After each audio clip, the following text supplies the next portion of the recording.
Good evening, everybody. Welcome to another edition of the Rant Booth, exclusively here on A2D Radio. As always, we are brought to you by All Campus. Here's truly John Coyle to my left. All Campus, giving 20% off of everything in our store, including hats, shirts, to all of our subscribers. So make sure you subscribe to the channel, YouTube, Twitter, Facebook, Twitch, Instagram, all of those channels. Check us out. We are live every day. We have 10 to 15 live shows throughout the week. So check us out here on A2D Radio. We have a lot to talk about today. Yeah. The Philadelphia Phillies, I think they had an amazing trade deadline, and they salvaged a series against the Braves, who we're trying to keep up with. And with the schedule looking the way it is, within the next coming month, really until the middle of September, this team can surge and this team can make some noise in the playoffs, in my humble opinion. Yep. We'll get right to the poll of the day. Phillies had an A performance at the trade deadline. Agree or disagree? I'm going to go right out and say that I agree full-heartedly to the poll. Not only did you add guys, you subtracted guys that were net negatives. Okay. Odubel, Herrara. I like that. Jeurys, Familia, Mickey Moniak. Yeah. Net negatives. Right. And then you brought in plus positives. Well, you brought in people. We don't know how plus they're going to be yet, but we did bring in people that are reliable, hopefully, Mm-hmm. yes. I know that I said all last week and 2 weeks ago, Brian Reynolds from Pittsburgh, I really wanted him. But at the end of the day, I think Dombrowski salvaged this season, and he saved money for this offseason. Right. I know you're laughing at me about Trey Turner, but we could spend money this offseason now that we didn't spend so much money at the trade deadline. We got an aging David Robertson, who's one of the best relievers in baseball right now. Right now, he is, yeah. He is. Yep. I mean, he shut down the Braves today. And had a great day there, yeah. He shut down the Braves. Yep. I know Sir Anthony came in during the tougher part of the Braves lineup, who they've been raking. And he couldn't really get out of it, but he didn't give up any runs. Alvarado comes in, gets the last out of the eighth, and then David Robertson comes in, 2 strikeouts, and he gets a the save. He Gets gets a save. Yep. So I think they've done an excellent job, and this leaves the doors open to possibly get a pitcher in the offseason. Right. Or to get a Trey real Turner. center fielder. There's a lot of holes still. I like our center fielder that we got from Anaheim. He I don't know if he's every day. 24 years old. Right. I mean, right. he was a top prospect, right? He was a top prospect. I think that his defense is light years above anybody on this roster. Correct. And you don't need a raker in every single position of your order. I agree. So you can put him in the 9-hole and go from there. Someone's got a bat there. Yeah. I'm perfectly fine with that. I do love his defense.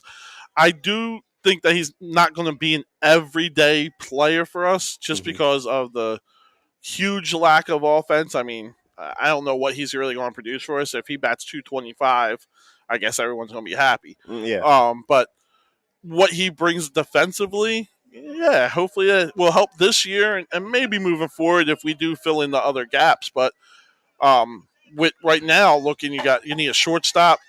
You need possibly a third baseman, whatever we do with Bohm and Reese and however that works out. Don't know what Harper is going to be yet. Is he going to be a permanent DH for us for another 10 years? Is that slot going to be taken? You don't know. Yeah. So definitely going to need another starter and going to need a closer if Sir Anthony's not going to be it. Yeah. So there are still holes on this roster. Yeah, there's most certainly holes on the roster. Jean Segura is definitely coming off the books. Yeah. D.D. Gregorius is definitely coming off the books, and he's probably not even going to be a starter anymore. Right. Segura's coming back. He's going to be playing second base. Bryson Stott's probably going to move over to shortstop. Sounds like and it, Edmundo Sosa from St. Louis, he's probably going to be that utility guy in the infield. Correct. So that leaves D.D. Gregorius as he can only play one position, maybe 2, shortstop, and maybe third base. Third, maybe. I don't know how. Well, I mean, defensively, he's not doing horrible either. Yeah. I mean, he's been one of our best defenders. Right, yeah, he's not doing horrible. But I do think that he's towards the end of his career, and he's not really a starter in this league anymore, except for like Oakland and Kansas City or teams like that. Yeah, I already see people chiming in about they're pissed off that O'Hoppe got traded, and I just look at the state of the catchers. Correct. In the league, they're equivalent to a running back, in my opinion. But like Catchers come out of nowhere. Look at Garrett Stubbs. Yeah, I was just about to say that. Coming out of nowhere. Yeah. Like Logan O'Hoppe, he could be a good little player, but the greatest attribute of his game was apparently he had pop, and he had pop in Double-A. He had pop in Reading. Right. How many years was it before Logan O'Hoppe was actually going to come to the MLB? And we do got to keep in mind, it's not. Listen, JT may not be the best in the league anymore, but he's still pretty damn good. Right, and he's going to be here for 5 years at least, I think. Yeah. Right, so I'm not worried about the catcher position. And like you said, every single year we draft a catcher. Mm-hmm. Every team does. You still have Marchand too. Right, every single year we draft a catcher, and they do just come out of nowhere. Right, a seventh round catcher can be a starter for you and be an all-star. You never know. Catchers are literally like running backs in the NFL. Mm-hmm. In my opinion, you can find one anywhere. Yeah. So I am happy that they did give up their top fielding prospect, especially since it's a catcher, and I'm ecstatic that they didn't give up Andrew Painter and Mick Abel. We didn't give up any pitchers. Yeah, and that's I'm very happy about that because our minor league pitching, our single A and double A, actually looks pretty good and pretty promising. So I didn't want to really sacrifice any of that, especially for a rental, and Dombrowski didn't do that. Yeah. Amanda chimes in. Amanda always chiming in. So if you guys are here on the Ocean City Boardwalk, we're on 10th Street. We're on 10th Street here, right next to Castaway Cove. Make sure you come check us out in Ocean City, New Jersey. Come on to the rant booth. Rant about anything you want. We are here, rant booth, A2D Radio, Ocean City, New Jersey. So make sure you check us out. Continue to chime in through the comments. You guys run the show. We're just here to commentate about it. Yep. Yeah, the fans run the show for us here. Dominic, we cannot talk about the Dodgers unless you come up. That's the rule. We are not talking Dodgers. Done Dodgers, unless it's Trey Turner coming here. Exactly. Well, yeah, he is coming here. He is coming here. I mean, Bryce Harper's best friend. Bryce Harper has a lot of best friends on this roster that he brought in. JT Romuto, Bryson Stott. Nick Castellanos. He wanted all these guys. Yep. So Amanda says, when's Bryce Harper coming back? Jean Segura is going to be back in the lineup tomorrow. Correct. What do you think of the Phillies trade? And my third question is, do you think the Phillies will go to the playoffs? And what do you think of the bullpen? So I think Bryce Harper's coming back September 1st. It sounds late September to me. Late September. Mid to late. I know he just got the pins out. I'm going to be cautious with him. Yeah. I do feel like we're going to make the wild card spot, right? Yeah. It's going to be between us and the Cardinals. Mm-hmm. I think that's the only team that we really got to worry about. And I do think we're better than the Cardinals, even without Bryce. Yeah. So us getting to the playoffs, we should get to the playoffs. So even if it's that last spot, I'm perfectly fine with that. Yeah. But I want Bryce, and I'm going to say the same thing, her question with Jean also. I think Gene's coming back a little bit too early. I think he needs a little bit more time. Let that the finger or whatever it was with him, right? Heal up a little bit more, give him a little bit more strength. There's already rumors about him not being able to grip the bat completely and not having enough strength swinging the bat. Give him more time. There's no rush. We don't have a rush for this right now. Yeah, especially with how easy. I would wait until after this Washington. Like, you have a 4-game set against Washington, so I don't understand why you would want to bring him back here. Let him just. Apparently, he looked really good this past weekend. I hope so. But I don't like hearing the built-in excuses before anything ever happens. Correct. And I think that he's not gripping the bat because it's still hurting. So don't let him play. Don't play. Yeah, right. Let him sit out and let him do more of the squeeze the little squishy ball thing. Let him sit out more. Yeah, I mean, you really have nothing to lose because until mid-September, your schedule is pretty light with the exception of a couple Braves and Mets series. We should go on a nice little run of winning 4 or 5 series this year. Yeah, you have series against the Nationals, the Reds, the Marlins, the Diamond. I don't know off the top of my head the order, but I do know that that's what's coming up. A lot of those poverty franchises coming up. Right. So, maybe a quick little I don't even think we need a prediction because I think you need to go 15 of your next 5. I'm sorry. 15 of your next 20 need to be wins. So you need to go 15-5. I mean, I'm not going to give out a number. I don't know what that translates to, but I'm guessing that's right. I mean, 14, 15 wins. Just take 2 out of 3. That's all I want. Win every series. Go 2 out of 3. That's all we need to do. And that's going to lock in a wild card spot for us. Yeah. That's it. I mean, it does start with Phillies, Nationals at Phillies for 4 games. So I think you got to go 3-1. I mean, we said we needed to go 3-1 against the Pirates, and Right. they ended up sweeping them. Yeah, yeah. And it was a good sweep. It's a great sweep. I was at one of the games. I mean, I loved it. I mean, it was 2 extra inning games. Yeah. Yep. Yeah. So it wasn't easy, but they got it done, and it's very difficult to get a 4-game sweep done in the sport of baseball. And you know what? In the beginning of the year, we lose those games. Yeah. Right. Our bullpen's not what it was or what it is now. Our clutch hitting has really been pretty good. It hasn't been bad lately. I know last couple days we kind of have slumped on the bat, but all in all, we've come up with some pretty big hits. Castellanos today is just tearing it up. I mean, you play small ball in the beginning of that inning, and then Castellanos comes in, 2 strikes, 2 outs, right, top of the 8th inning, 1-1 ball game against a team you're trying to catch, and you just smack it, right out of the ballpark. And for all the flack that he's been getting, I mean, he just had a 4-hit game last game, a couple of days ago. You know, gets the big home run to win the game today. Like. Yeah, he's a professional hitter. He'll be okay. Yeah. He's one of the least worries I have on this team. Yeah. So you got 4 against Washington. I'm going to say 3-1. Then you got 3 against Miami. You got to go 2-3, 2 out of 3. And then you got 3 at New York Mets. That'll be a tough series. That series is really going to prove to me whether you're the real deal or not, because all you got, like, Syndergaard's going to be in the rotation. Right. Robertson's going to feel his role in this bullpen. Whatever that is, yeah. They said they're not going to be the closer, but he closed today, so. Yeah, but I still just think that's because they wanted to play Sarah Anthony against the heart big of the hitters. lineup. Yep. Okay. So I think that was – and I think they're going to just keep on doing that. They're going to be rotating with that. I think you got 3 guys who really can do that in the back end of the bullpen between Robertson, Sir Anthony, and Alvarado. Yep. Right?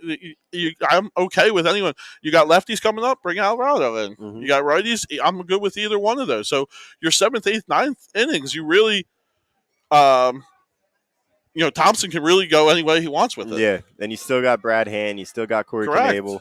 You still got Brogdon. Brogdon's doing great. Those are 6 tough dudes in that bullpen. Right. And then what's going on, guys? Yes, we have the clipboard right there. We got people filling in, trying to come rant about whatever they want. We're starting the rants at 7 p.m., so in about 15 minutes. What do you think about Syndergaard? We got I like asking a question here. I love the trade. I love the trade now that I know what Eflin is. Right, it sounds like Eflin's going to be shut down and he's done. So I do like that we went and got someone. We traded Sanchez, right? Yes. So I think he was part of the trade. Yes. And he's a bum. Well, I mean, he was serviceable as a 5-starter. You got to keep in mind, it's a 5-starter. Well, yeah. If you're really counting on Noah Syndergaard coming and throwing Game 5 of the World Series for us, we're in trouble. All right? That's not what he's here for. Hopefully he could get us to the playoffs and then maybe give us a 6th, 7th inning playoff appearance and give us 1 inning. Yeah. That's, I think, the best we can hope for him. The question is, do we trust Ranger Suarez to be that 3rd guy? I mean, I think we have to. You have to. I think Syndergaard's been there, so he could give us a spot start in Game 3 of a playoff series.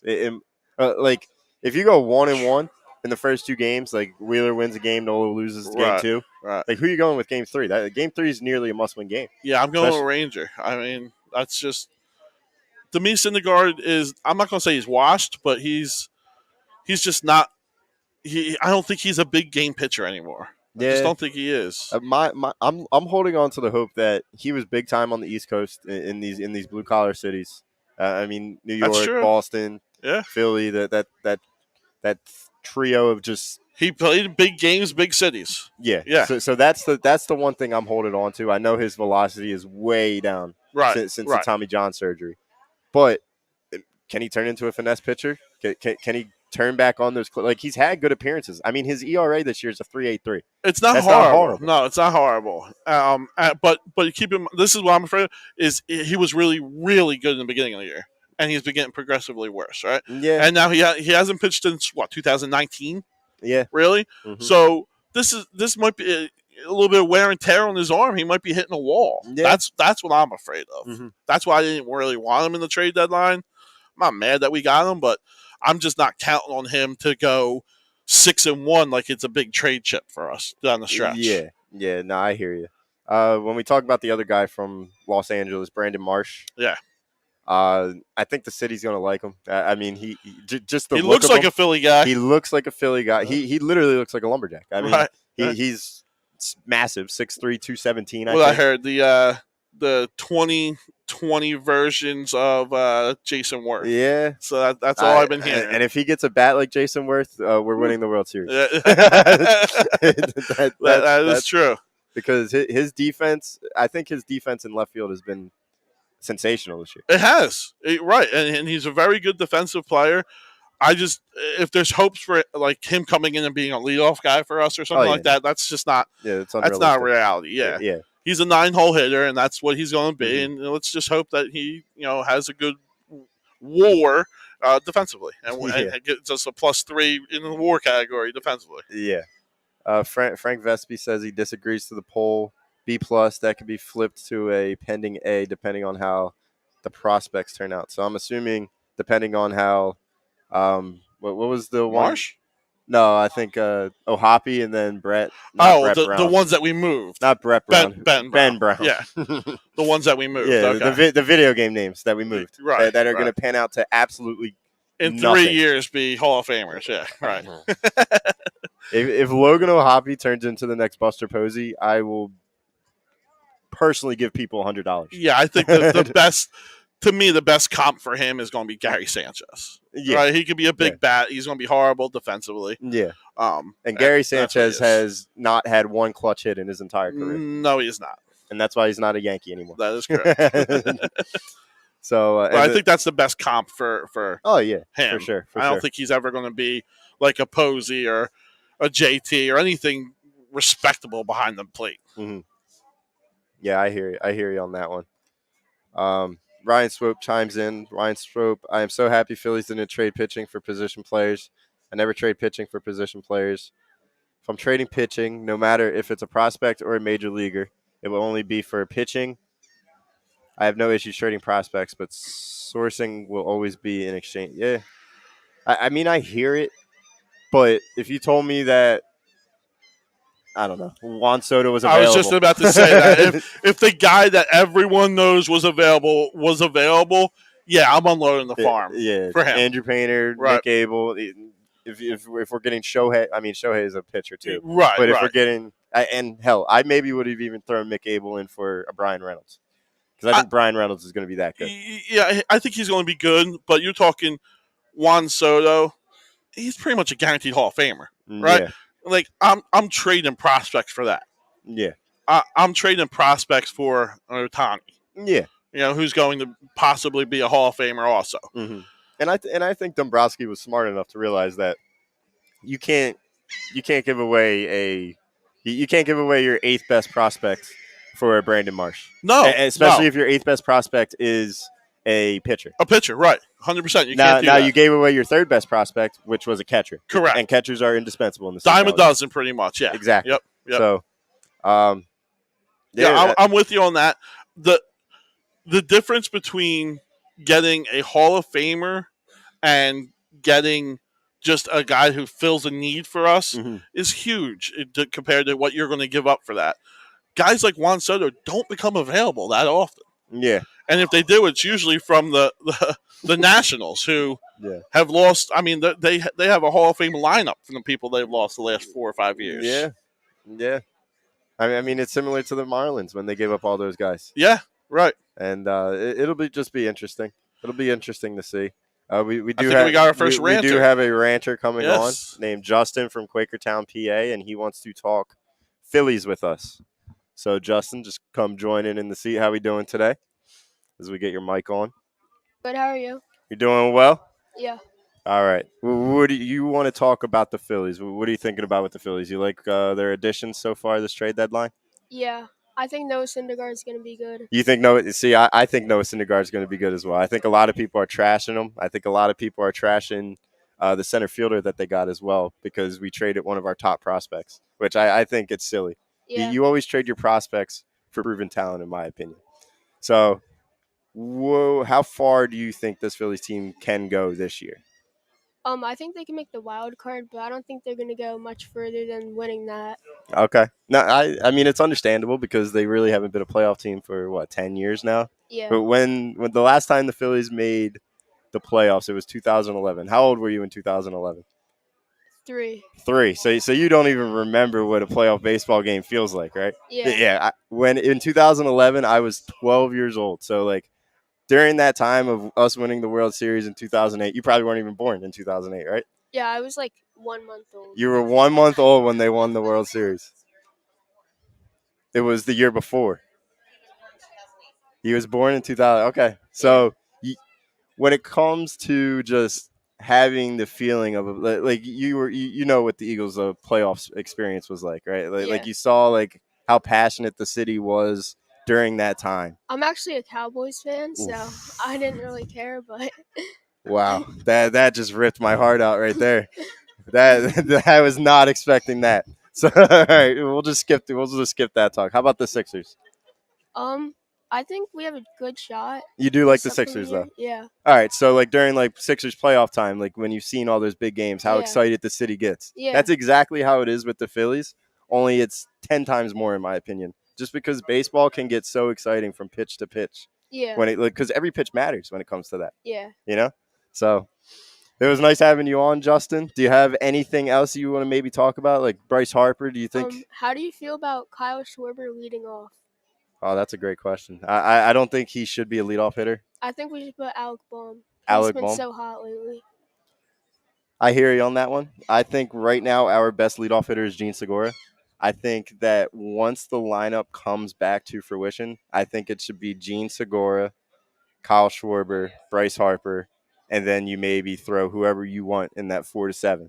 You know what I'm trying to say? Yeah, yeah. So, but yeah, that was a great question. But I don't like Kyle Schwarber in the leadoff spot. I mean, Yeah, you me can't have a neither. guy that's batting 202. Yeah, You know, like he can hit all the home runs he wants in the second hole. yeah. He has too much power. Yeah, but so when all these guys come back, though, where do you think Alec Boehm is going to be placed? Because I don't think he's going to be in the top 4 of the lineup. I think we might bat him 2 or maybe move him to like 6. Yeah, no, that's great insight. That is great. I think he will move to 6 if he stays hot. I don't see how you can move him out of the top 3 hole. Yeah. But yeah, that's great insight. Thank you, All right, Justin. yeah, thank you for Have a having great time in Ocean City.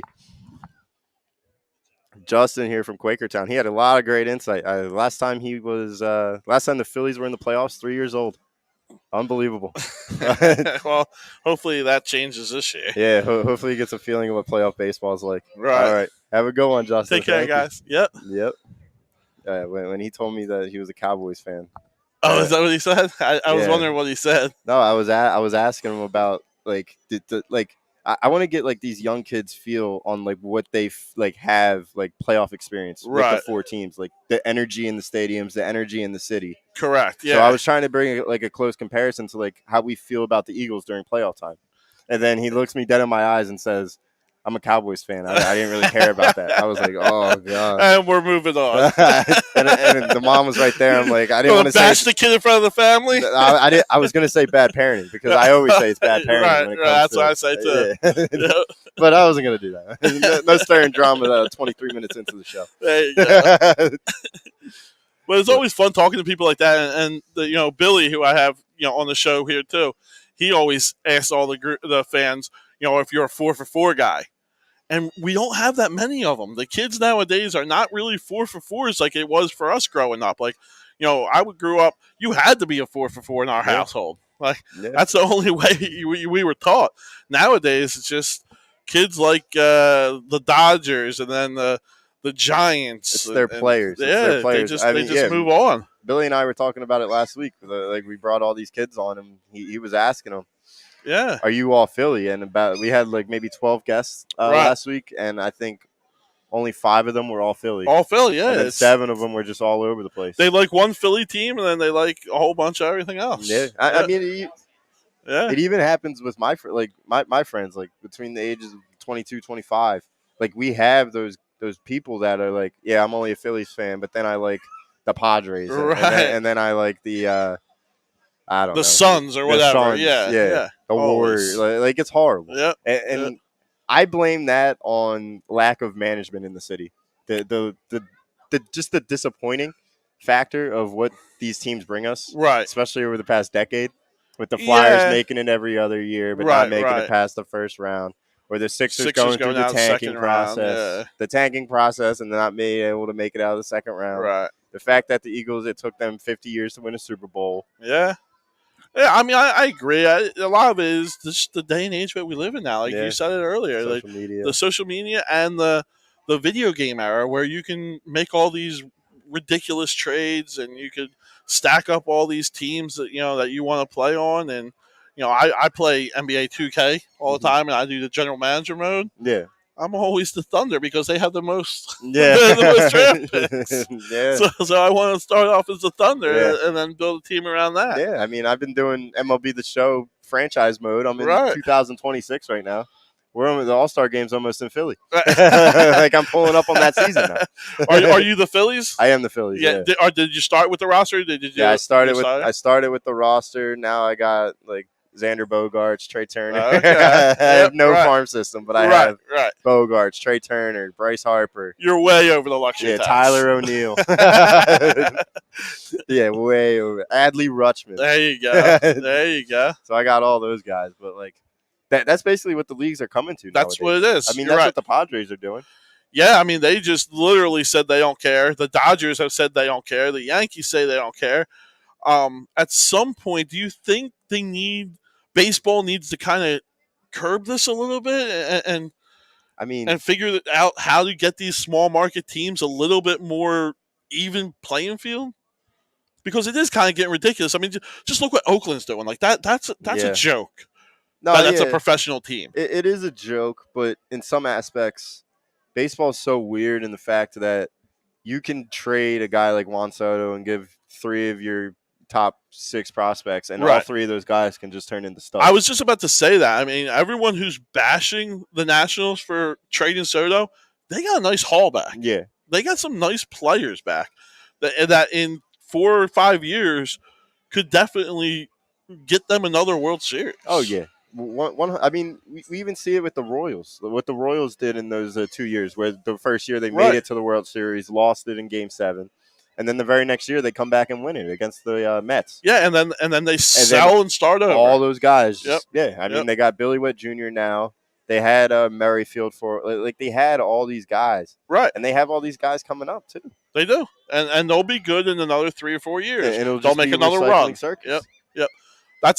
That's a small market team that is run properly. Mm-hmm. Then Minnesota is another one that I always look towards. Baltimore now, but the only reason Baltimore is not is because of who they play against. Yeah. Right? If they didn't have to see New York and Boston, and Tampa's a small market team too, who's run properly. But they do it right. Yeah. But I don't think baseball needs to do anything about it. I mean, the one thing that you could possibly do about it is put a salary cap on it. But I just don't see how you I don't think you do that, I don't see how you could put a salary cap on a 26-man roster. I'm thinking more maybe increase the luxury tax a little bit more, maybe. Yeah. A little bit more percentage going out to the small market teams for that. Maybe that would curb it a little bit. That's going to kill the Phillies, though. It took us how many years to get go over it?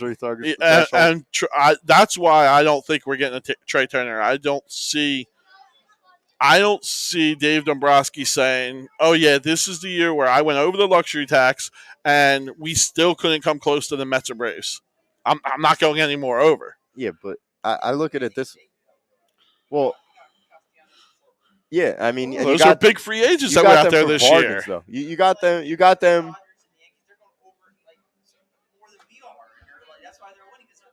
I mean, what if they won? I mean, the Dodgers won a Mickey Mouse title, right? And the Yankees haven't won since we won.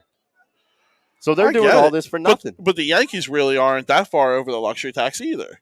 Yankees really aren't. They will be once they sign Judge. Yes. Yeah. Next year they will be. Yeah. Or if they don't sign Judge and they trade for Juan Soto. Yeah. Wow. I don't think Juan Soto is signing with San Diego. That's the other thing is I'm surprised that they made that trade. It's not a signing trade.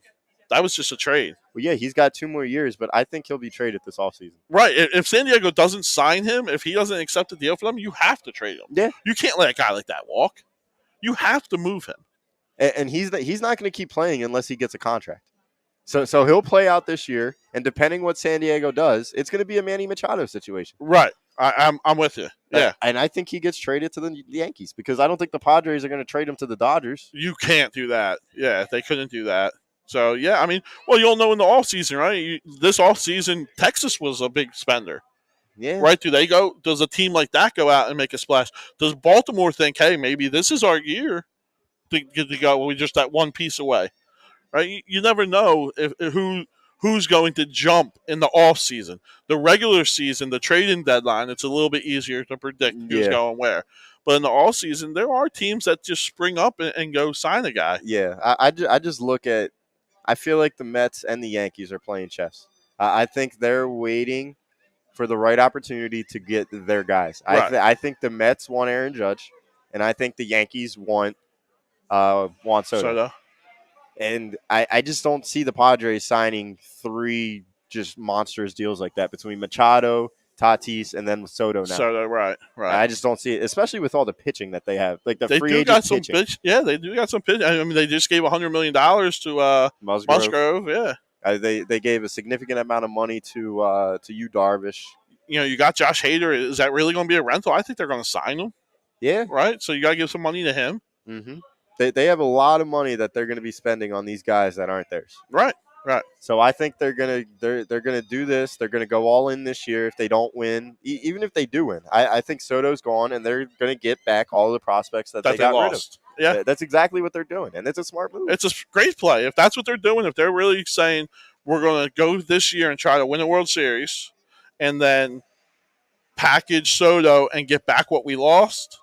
Yeah, it's a good move. It's smart GM, smart baseball. No, yeah, I think between what all those teams did and then what the Phillies did, what you said before we went on air, they did what everybody thought they were going to do. You did exactly what you got. The guy that I said they were going to get for 4 weeks in Dave Robertson. Yeah, that was the number one guy that I thought was a reality that we can get.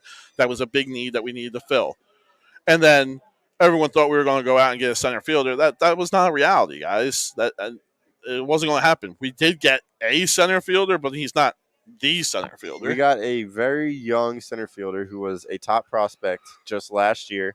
I think he was maybe 290 in the minor league system. Right. And apparently they screwed up his swing once he went up to the big leagues. We'll see. Now I know we say players play. Yeah. So how can a coach screw up somebody's swing? I feel like that is. I mean, they did it to Rhys Hoskins. They did it to Scott Kingery. I mean, Hoskins salvaged it. Right. Scott Kingery did not. Yeah, Kingery. I don't know how a guy who's 5'5", 160 pounds tries to get a launch angle for a home run hitter. I don't know how that works, but yeah. But maybe he comes to the East. Maybe he comes to a hitters friendly park and he produces. Yeah, he gives us not 289, but like gives us like a 250 spot. Oh, I would be if he bats 250 for us. That's a home run. Yeah, that's a home run trade. Especially if he's going to be that 8-9 hole hitter. Right. If he could turn over the lineup for us, and get us to the top of the lineup once every 3 times, once every 4 or 5 times, I'd be thrilled. Get guys on base for Segura or Hoskins or Schwarber or Harper. Of those 4 guys, whoever's going to be in the top 2, get men on base for them. Right. It's a success. I love this. I love the Brandon Marsh trade. We haven't had a guy that was able to do that. Like, I mean, I'm trying to think, like, Verling? Like, I mean, were we really counting him? Like, it's not. Yeah. The 7th, 8th, 9th hitters for this Phillies team this year has just been a joke because of injuries that we had to our 2-3 hitter. Yeah, and then the lineup's got to be scrambled every Correct. Correct. And even when everybody was healthy, when the clown Girardi was just pulling names out of a hat to build a freaking lineup. Right. That just killed everybody in the beginning of the season. And then finally when you had a real manager come in and try and bring consistency to the lineup, it was just unfortunate to see Segura and Harper go down. Yeah, yep. So I heard that you were talking how you don't like Schwarber at the leadoff spot. Mm-mm. And neither do I. I'm 100% with you, but I'm not with you with Jean Segura. I don't want Segura to be a leadoff guy. The leadoff guy I've been clamoring for since opening day is Rhys Hoskins. Rhys Hoskins is the guy who is our prototypical leadoff hitter, who takes pitches, who works the count, who leads our team every single year in walks. Yeah. He is our prototypical. He can hit anywhere in the ballpark. He hits for power. His average is not great, but it's not horrible. Yeah. But what everyone wants to say is he lacks speed. Yeah, I mean, Who cares about speed in baseball anymore? Yeah, it's a dead thing. No one cares about it. No, yeah, I would like to see, but if that were to happen, I would want Harper in the 2-hole, just to protect him. I'm okay with that. And then you maybe put Segura in the 3, and then you put Schwarber 4. Yeah, I think Schwarber's like the 4-hole hitter. That's what I think hitter. he is. I think he's a 4 or 5 hitter. But nobody wants to play baseball anymore. No, right? I don't understand it. Like, I'm perfectly fine with Schwarber moving down to your 4 or 5 slot. Gene, I want in the 2. Reese 1, Gene 2. Nobody. I don't think anyone in this league hits better between the hole in first and second than Jean Segura. Yeah. I mean, no one does it. He's a great contact hitter. He's a great contact hitter. He hits 300, and if you put a guy on first base, he's got a huge hole between first and second. Mm-hmm. And like I said, no one in the league, I think, does it better than he does. Yeah. He is your prototypical 2-hole hitter. Yeah. Hits behind runners. Is hard to double up. He's perfect for the 2-hole. I was just thinking righty, lefty, righty as your top 4. That's why I was putting Bryce in the 2. I'm with. I think your best overall hitter should always be your 2-hole hitter. That's why I want Jean Segura. Well, I think Bryce Harper is your best over, like, when it comes to contact and power. Okay, yeah, but to me, your best hitter for average is Jean Segura. Yeah, I mean, but here's what you, like let's say Hoskins strikes out, right, and then Bryce walks, right, and then you have Segura coming up, and he slaps it in between first and second. Theory. Same theory. But then you have your power hitter coming up in Schwarber, and then you can do a JT or a Castellanos. But Castellanos is going to find himself in the 6-hole once everybody's healthy. I think that's where he's going to land. And then Bohm's going to be in the 7-hole. Right. And how happy will we be? Yeah. Right? I mean, Nick Castellanos is going to turn it around. I have 100% faith in that. He's going to turn it around and figure it out by playoffs. Yeah. All right. And Bohm is just a hitting machine right now. All the guy's doing is just spitting out line drives everywhere. Yeah. So if you have him as your 7-hole, I would be thrilled to watch this team. Yeah. So I think McGabe comes in and says that Thor will be pitching tomorrow, and Segura is coming back. So that's a great game to go to tomorrow. It would be a great game, and I believe there's a nice giveaway, right? Is it the ring? The 4th, that's tomorrow, right? So they're giving away the 80s replica World Series ring, too. So, yep, wow. I'll be there. That sounds like a good time. Yes, it is. But she also says that she thinks Segura should be leading off. I mean, I'm not opposed to it. Don't get me wrong. I just think that if you're about to build a 2-hole hitter, Jean Segura pretty much checks off every box to me. Yeah, and the great part about this conversation is nobody's really wrong in what they do, because you have 7 hitters that are going to hit baseball. Right. Well, you have 7 hitters, and we're not really arguing about the 2-hole. It's more the 1-hole, right? Yeah. Who do we have at the 1-hole that we don't have that prototypical leadoff guy? Yeah. That's why I want Brian That's where it's at. And Reynolds would have fit the bill. Yeah. Or Trey Turner. Right. He ain't going nowhere anytime soon. I think if you even out the contact for power, the contact for power, the contact for power, I think that's what the lineup needs to ultimately end up being. To succeed, too. Right. So, I consider Reese a power hitter that can get on base. Okay. I agree to that. I don't think he could just hit it into space. No, he's not a 300 hitter. No. So, if he gives me 250 for the rest of the year, which he's been doing 250, it's the best hitting year I've seen him have. Yep. And he struggled mightily in the beginning of the year, but good for him for turning it around. I was really down on Rhys Hoskins. I was never down on him because, he batted 230, 240, but he was in the top 10 in walks every single year. Yeah. Every single year he's in the top 10 in walks, right? It's that old Moneyball philosophy. Just get on base. Yeah. Anyway, get on base. Yeah. And he does it. Yeah. So if he could get on base and he's your power guy, that means you move to a Bryce Harper, in my opinion, as the guy that could be powerful, but Right. also can get on base. And can That's hit. your Right. 2-hole hitter. And then Segura will be your next contact hitter. And then from there you go contact power. Yeah. So I'm not against it. Yeah. Yeah, I'm not against it. And it looks like JT's hitting for contact again. So I think ultimately he should be the 5. Right. But then you got that 5, 6, 7 of JT, Castellanos, and Bohm. And those 3 guys have shared they've had struggles this year. They've all had a roller coaster year. So if they struggle all at the same time and they're the 5, 6, 7 hitters, that's going to be tough, especially all as righties. Right. Especially as righties. Right. All 3 of them are right-hand hitters. So that may be the only thing that concerns me about this lineup. Right.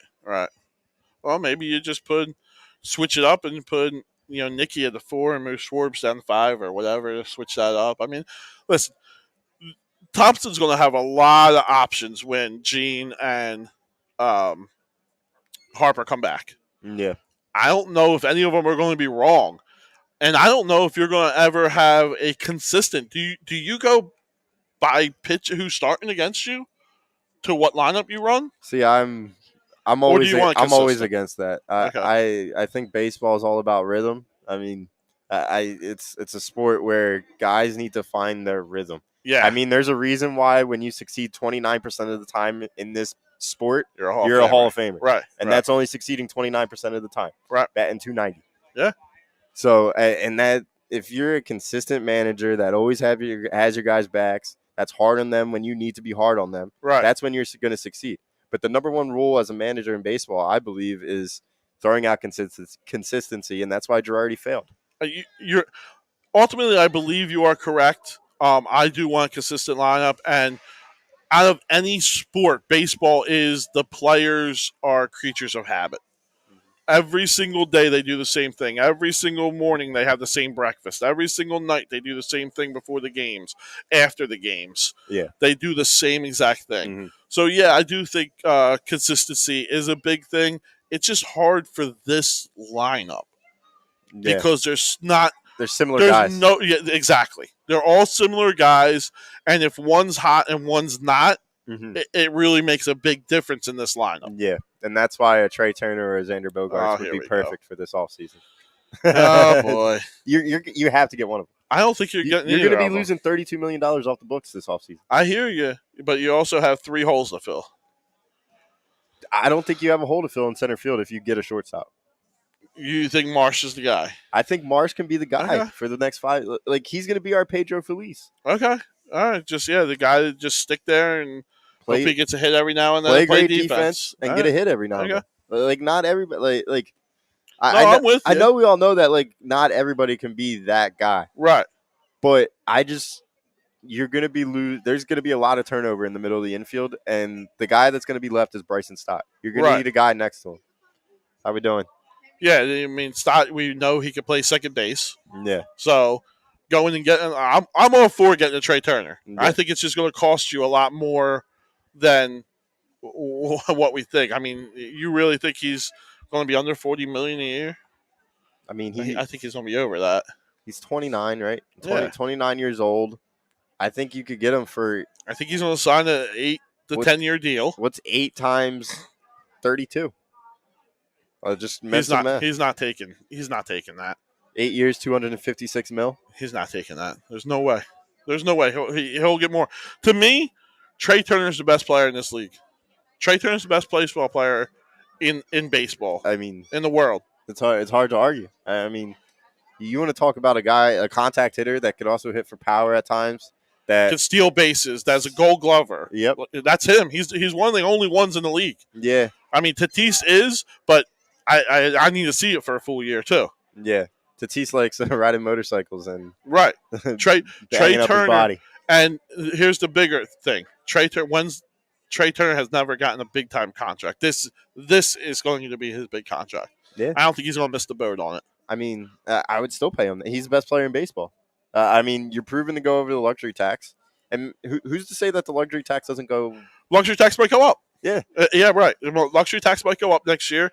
It's stayed the same now for 2 years, right? Well, especially with all these young guys that are just emerging at age 20, 21, 22. Yeah. Like all these guys want monstrous contracts, and you can't expect these owners to just like Let them go. these small market teams that just make absolutely like $0. Right. But like it's going to be impossible for them to keep their guys. Yeah, most of these teams. Like that. Yeah, most of the team, the A's especially, the Twins, the Royals, the Marlins, teams like that. The only way they make money is the luxury tax. Yeah, that's the only way they're turning profit. The owner. Yeah, is from the luxury tax. So I'm not. I don't know what to do, but I do know a guy like Trey Turner is going to get the bag this year. Yeah. And I don't think it's going to be from the Phillies. All right, so let's say that we can't do 8 years, 256 for him. Would we do 8 years, 256 for Bogarts? I think that's more reality. Yeah, I think that's more of a reality. I would take that in a heartbeat. Yeah, I would too. That's more of a reality. Yeah. Yeah. So, and then all of a sudden, Bogarts is a contact hitter as well that can hit for power. And he's a great defensive player. Great defensive player. He's proven to everybody in the league that he can work with another shortstop in Trevor Story. I mean, he was willing to move over to second base.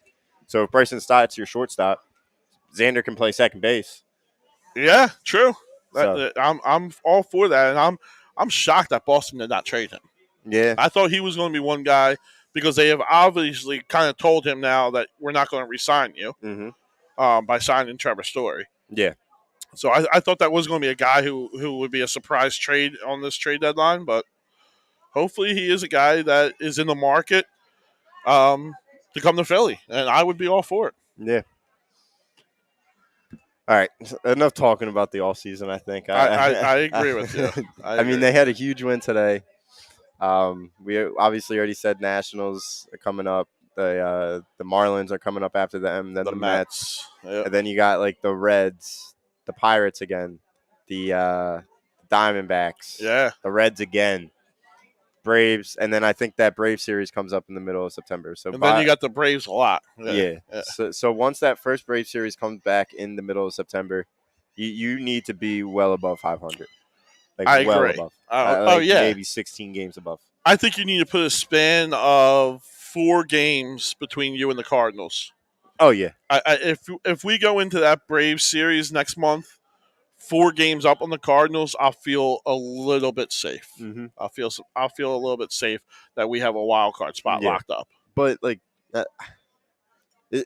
is it naive for me to think that like we don't got to worry about the Cardinals? I feel like in every aspect we're a better baseball team, with the exception of Nolan Arenado and Paul Goldschmidt. Yeah, Goldschmidt's probably going to be your MVP. Mm-hmm. Arenado is just a god at everything. I mean, he's a Gold Glover. He hits for power, hits for average. He does everything great. They did go out and get another pitcher. They got a couple pitchers. Flaherty's coming off the injury list. They got Montgomery in a trade. So, I mean, I'm a little bit nervous about them. And here's the other thing. That franchise wins. That franchise has always found a way to win, where the Phillies franchise has always found a way to lose. I always joke about it. 140 years, you only found yourself 2 titles. Yeah. and what? Not even 20 times in the playoffs. Yeah. Right? Yep. I mean, the Yankees have more rings than we have playoff appearances. Yeah. So the Cardinals, I don't know what it is out there, but they always find a way in crunch time to win. Yeah. But you're also 6 games away from the Braves. You're also only, and I say only. Yeah, stop. In quotes, the Mets are going to collapse. No, I mean, we already saw it with DeGrom last night. He threw a great game. He threw a great game, but they always find a way to lose when he pitches. I got it. It was game 1. Let's look. I am just totally I'm flabbergasted about the Mets because you want to talk about a team that always finds a way to lose or just absolutely just collapse. Yeah. It is the New York Mets. Yeah, they do. But they just got so much talent. Yeah. They just have so much talent on that team. I mean, their number 5 starter would be our number 3. I mean, yeah, they got Scherzer, DeGrom, Bassett, Carrasco, yeah. And then Peterson. Well, Peterson, I think they just sent Peterson down. Oh, did they? Yeah. I don't know who the 5th guy is. I can't remember now either. But their bullpen's good. Yeah. And But I think our bullpen's good. so yeah, the one thing that they have that I love is Lindor is coming back to form. Yeah. That's something they've spent all the money on him, and he never was what he was, and I think he's starting to turn it back around. Mason says, "Do you think Do you think St. Louis could just take the division and the Brewers fall out of the wild card race?" That's to me a more reality Yeah. than the Cardinals collapsing in the wild card. How many games are the Cardinals away from the Brewers in the Central? I'm not 100% sure on that, but 4 or 5, right? the Brewers have looked like they're in a little tailspin. And how close are we to the Brewers? I think we're neck and neck with the Brewers record wise, right? Yeah. So there are only 3 games because we're only one up on the Cardinals. We're only 3. one up on the Cardinals? Yeah. Well, what, a half game up? Okay. So 1.5 games up.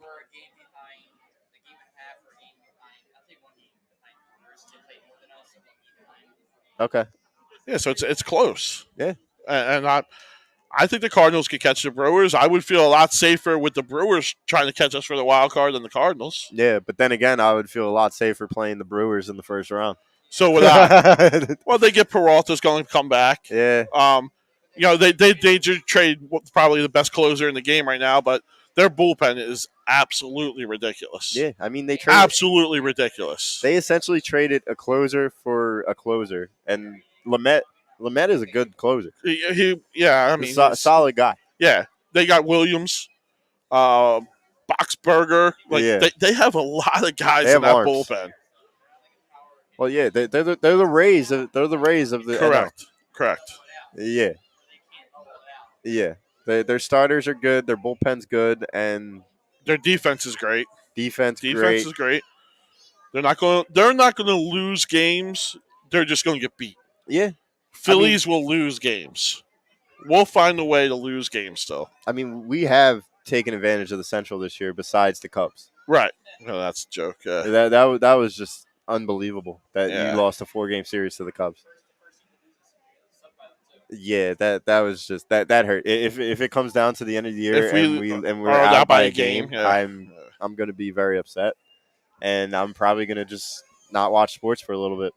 let me. I know we're not talking off season, but if we don't make the playoffs, right, we shut down, right? We shut down.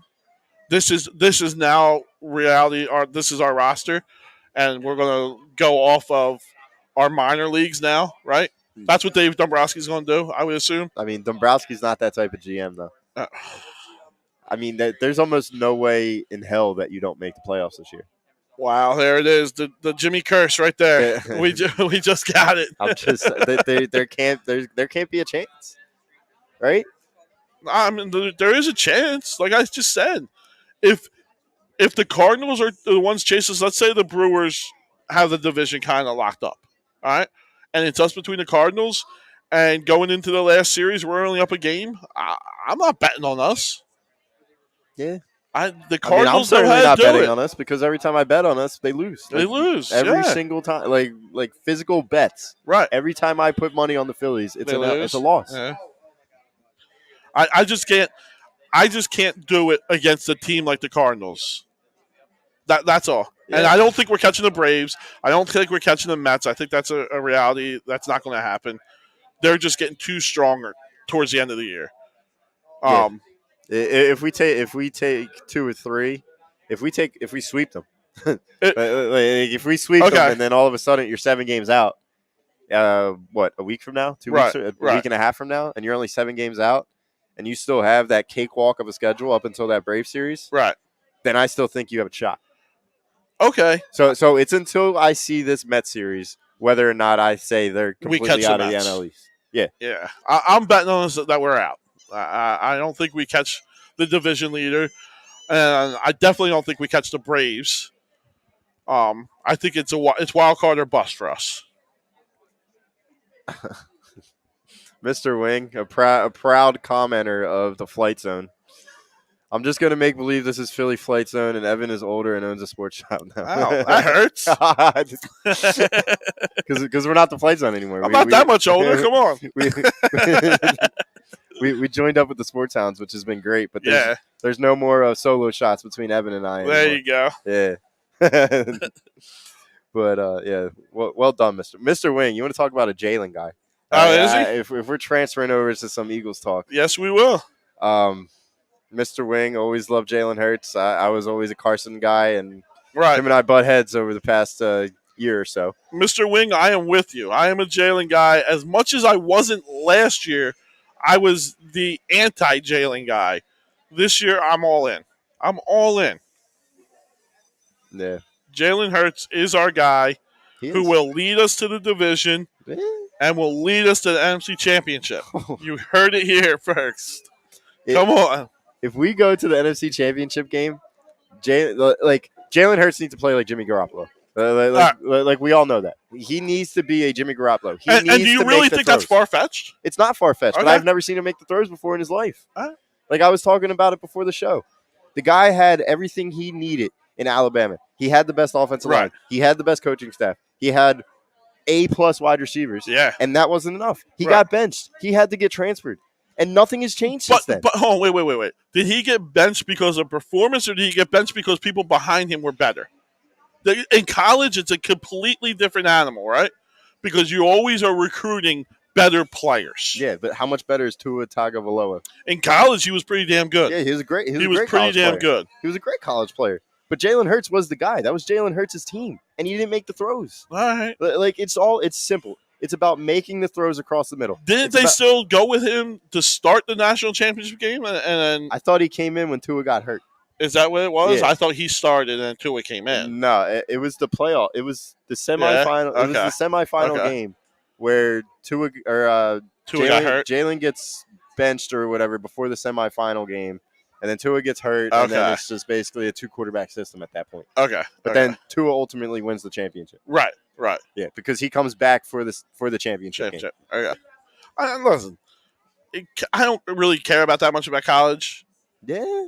Jalen Hurts, to me, doesn't have to be an all-pro quarterback to win with this roster. He's just got to be average. He's got to be Jimmy G or a little bit less. Kirk Cousins, right? He doesn't have to be a Tom Brady, a Peyton Manning, an Aaron Rodgers. Especially with this roster. That's what I mean. Carson Wentz never had this roster, ever. Not even close to a roster like this. So he's got 16 games regular season.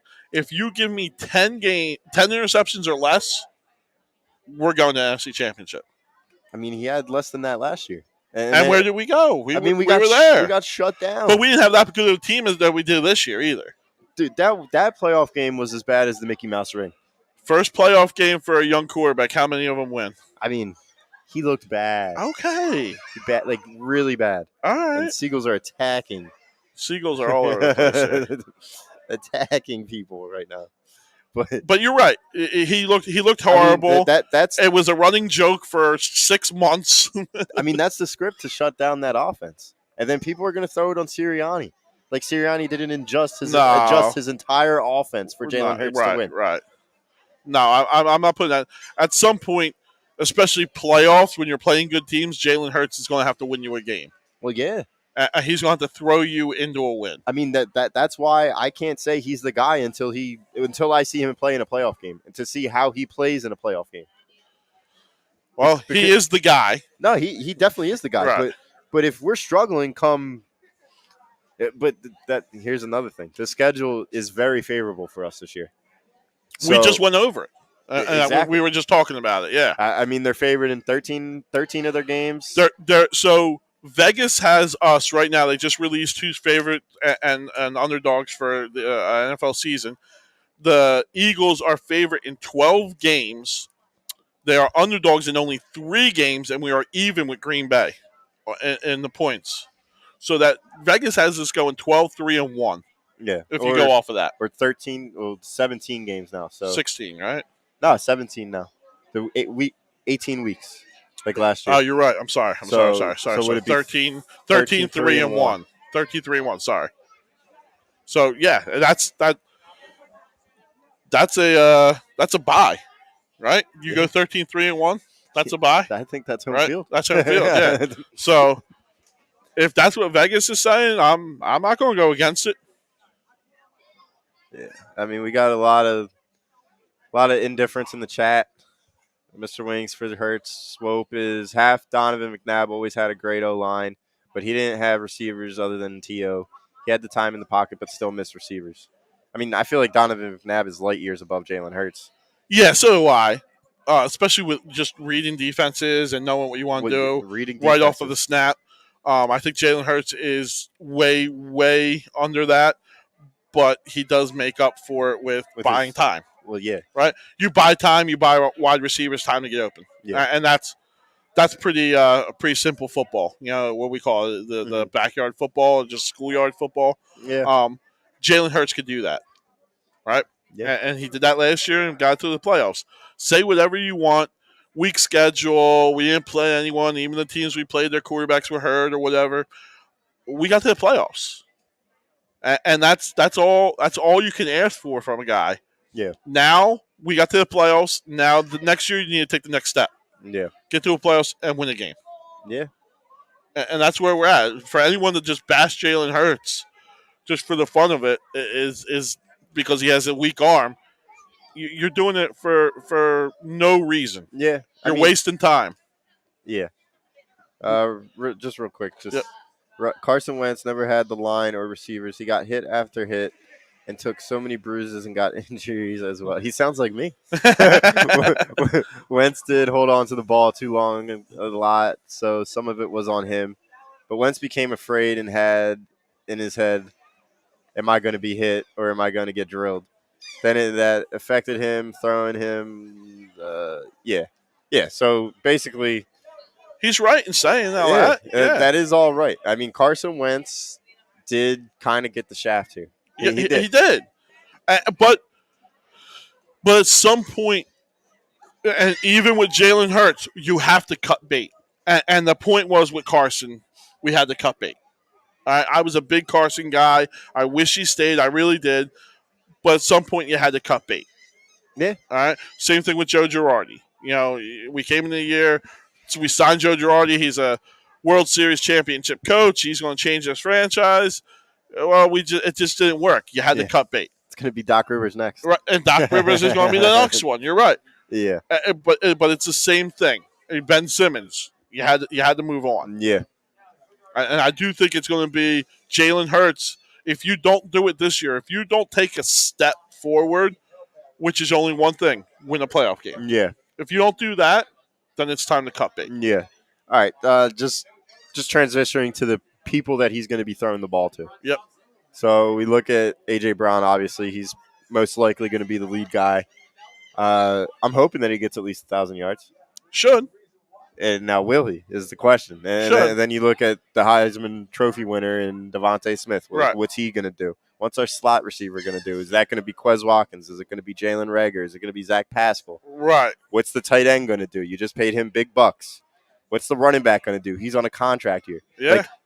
That's all those questions falls back on Jalen Hurts on whether he's going to be able to be effective enough to get all of these guys involved. Or is it going to be another year where Jalen Hurts runs 900 yards, runs for 16 touchdowns, and he just has another subpar year throwing the football when you have all these weapons that you need to get the football to?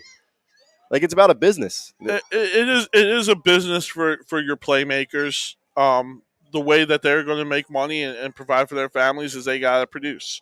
Only way they're going to produce is, like you said, Jalen Hurts makes it happen for them.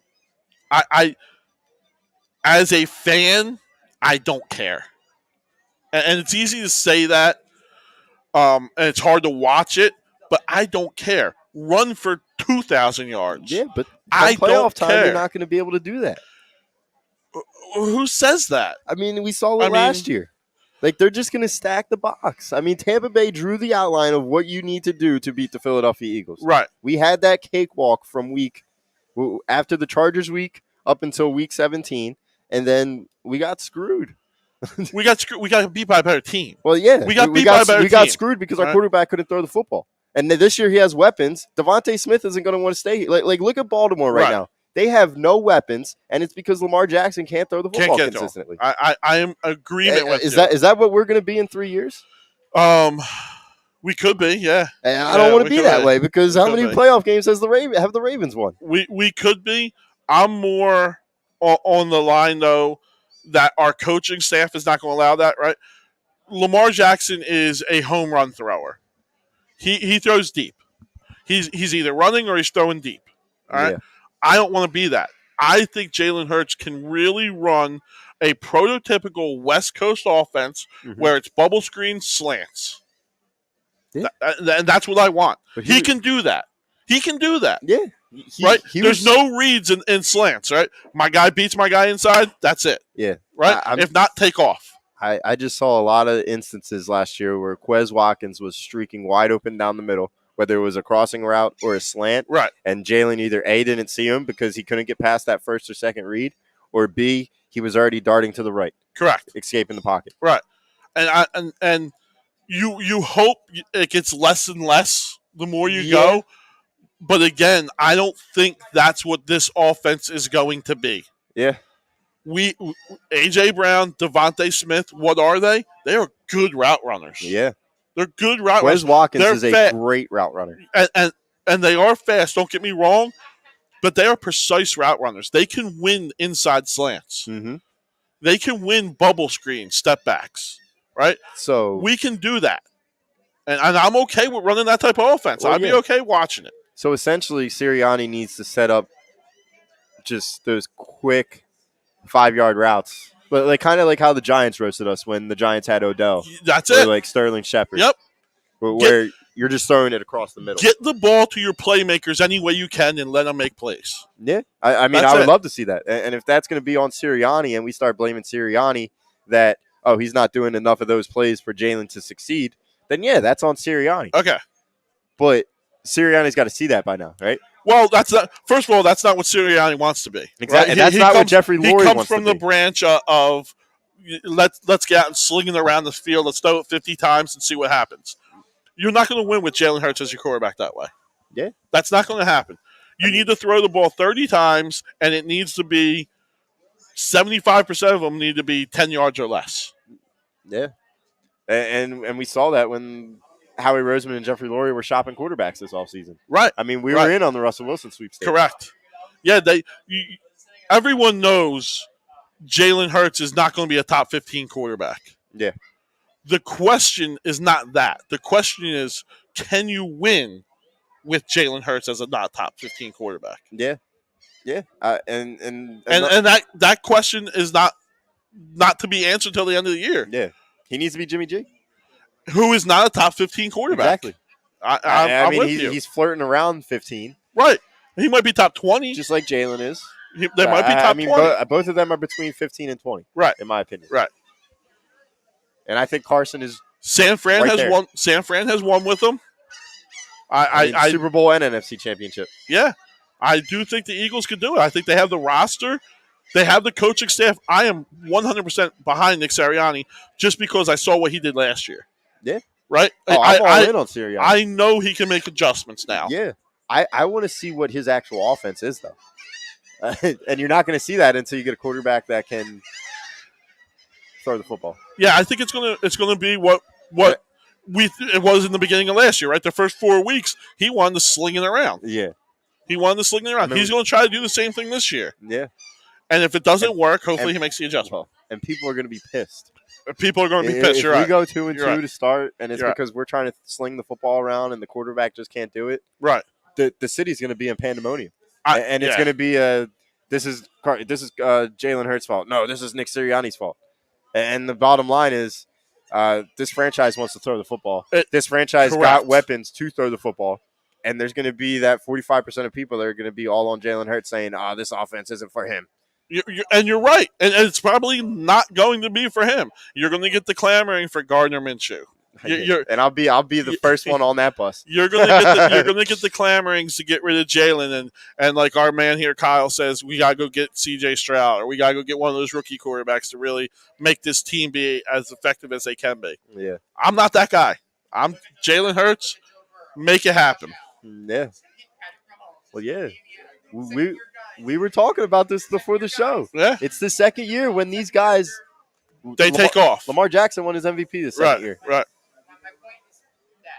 Josh Allen, second year, he was a stud. Yeah. Joe Burrow made it to the Super Bowl during his second year. Justin Herbert Yeah. established himself as a top 5 quarterback in his second year. Yeah. And everybody's going to say that this is his second year as a full-time starter. So, yeah, let's give it to him. Let's give it to him. But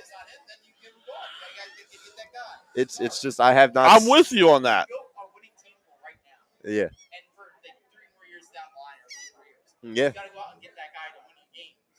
Yeah. And the fact that you have a lot of ammunition for this offseason is also very I don't want to talk off. I know we always talk off season because we're GMs in our past lives, but you have a lot of first round picks. You have a lot of second round picks next year. You have a quarterback that you could just throw in as trade bait because he is valuable. Right. And you are going to have a lot of people who I believe are going to be on the market that you could go get as the bridge guy to get a championship roster to the next hump. Yeah. Right? You're going to Kirk Cousins probably going to end up being available. Mm-hmm. Jimmy G is definitely going to become available. Yeah. You're going to have guys like that who are going to be maybe the missing piece to get you there. I think Jimmy G is going to end up being an Eagle. And all said and done? Yeah, when it's all said and done, I think Jimmy G is going to probably be the starter next year. Come this time next year, he's going to be QB1. Okay. Per se. And sign me up right now for it. Yeah, I mean, if that's what it is, I'm in. Now. Yeah, I would love it right now, but I would be all in for it, and then you use all that draft capital to keep building this roster. Yeah, I'm all in. Mr. Wing talks about my Wentz sippy cup that I got at the link. It's not a sippy cup. I got it at the link. It's a cup. It's a soda cup. We hear all the whining. And Fletcher Cox is on the other side of it. And he says Josh Allen became a stud his third year. I mean, I don't know off the top of my head. But he definitely made a huge jump from first to second year. Right. And I don't know. If you want to say that Jalen made that this is Jalen's second year. This is his jump year. This has to be his jump year. His jump year. There's no more excuses after this year. I agree. This needs to be his jump year. But it's only one jump, right? Win a playoff game. Yeah. Or win the division. If we do go 13-4. Yeah. And lose, get by and lose round 2, our first game. Is that home? good? At home. That's unacceptable. That's unacceptable? That's unacceptable. Okay. Especially if you go 13-4, that probably means your defense played unbelievable. Right. That probably means you ran the ball all year. And that means that you're going to be playing a great team who's going to be coming into the link. Hot, yeah. Very hot. Yeah. And they already know how to beat you in a big playoff game. So they're probably going to put out that 8-in-the-box defense, and they're going to dare him to throw the football. You know what's funny is you're that talking to you. It's like you're that typical Philadelphia fan where you're like, I'm going to take 13-4, and I'm going to mush it. I'm going to make it sound so bad. If it's the same playoff game as last year, that's unacceptable. That's atrocious. I guess. I don't know. It's not like hockey or basketball where almost every team makes it, right? There's so much turnover in the NFL to have that big of a regular season record, to get the bye, if that's what we're talking about. Yeah. Home field advantage. And then you just get beat in the playoffs. Like I'm not writing that off. Yeah. That's a good year to me still. Mm-hmm. It's not what we want, but realistically, is anyone saying Super Bowl here? Like, oh no, no, I don't think we're going to Super Bowl. So what are realistic? Like, what are we looking for? A playoff win. A playoff win. Okay. And if we're a first round bye, then if that's NFC Championship game, then that's NFC Championship game. Okay, that doesn't give you like the first round bye is not like that's not a win for you. No, in the that's playoffs. not a win because I don't think it's a regular season type of season for Jalen, especially with the schedule, especially with what I think the winning recipe is going to be. It's until you play a game that means something to me. Okay, all right. Like I don't want a guy. I don't want a fantasy football guy. I mean, it's the same with Lamar Jackson. I mean, it's the same reason why Tim Tebow isn't in the league right now. He was a run-first quarterback that couldn't get past his first read. Right, and he was a winning quarterback too. So I mean, all these college quarterbacks, Johnny Manziel, he's not in the league because A, he's a clown, and B, he couldn't go past his first read.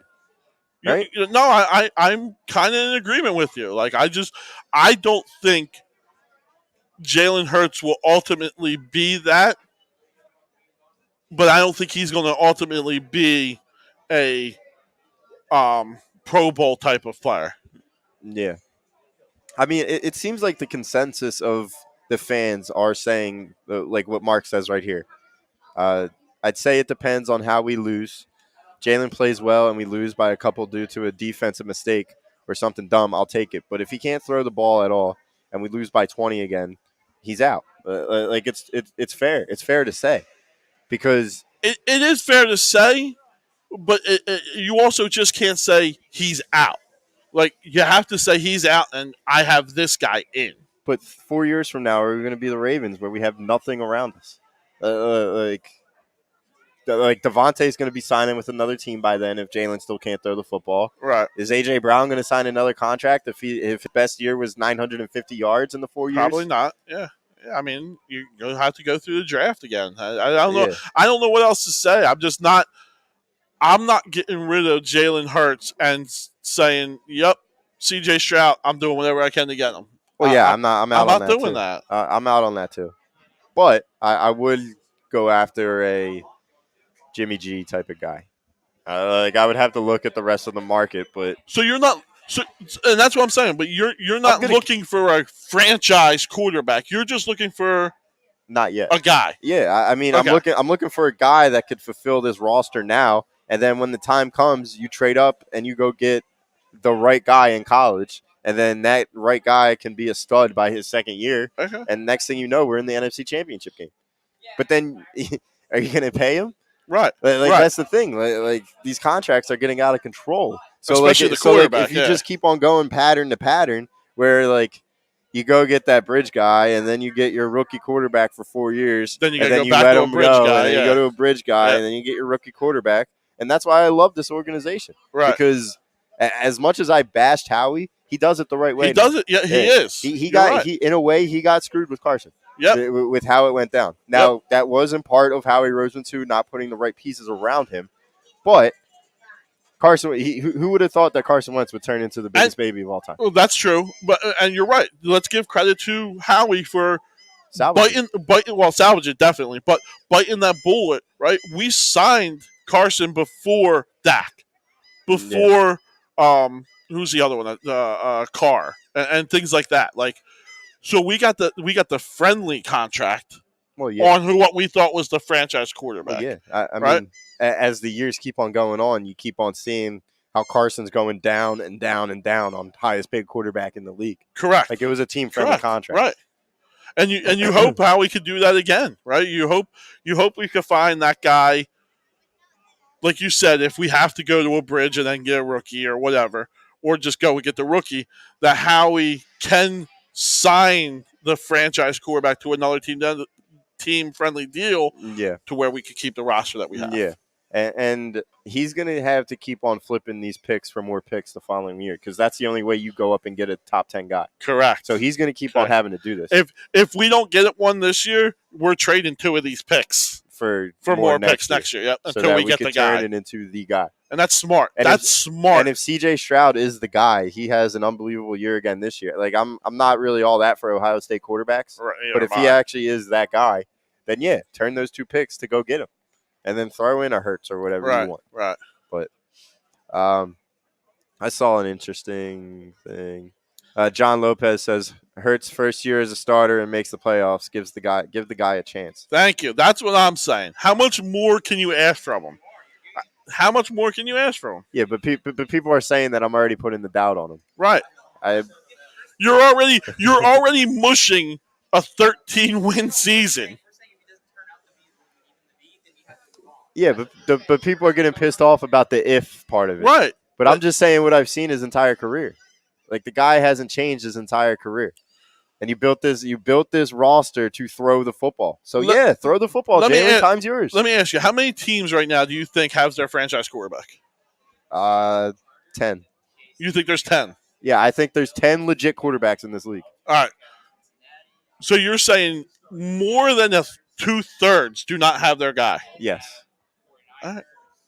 Well, is Trey Lance that guy? Like, I wouldn't say the 49ers. No, he's not. No, he's not.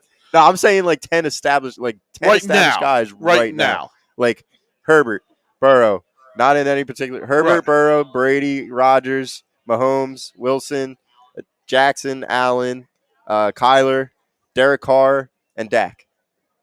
Okay. 11. That's about it, right? Yeah. So, again, a third. And Watson, 12.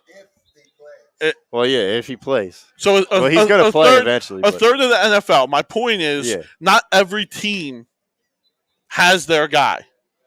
Yeah. But do you think But all those, the 2/3? Do you think any of those teams have a chance to win the Super Bowl? just the 49ers and maybe us. I mean, no. I mean, how far is Tua? Like, You're putting Miami out of it. That's you're putting Minnesota out of it.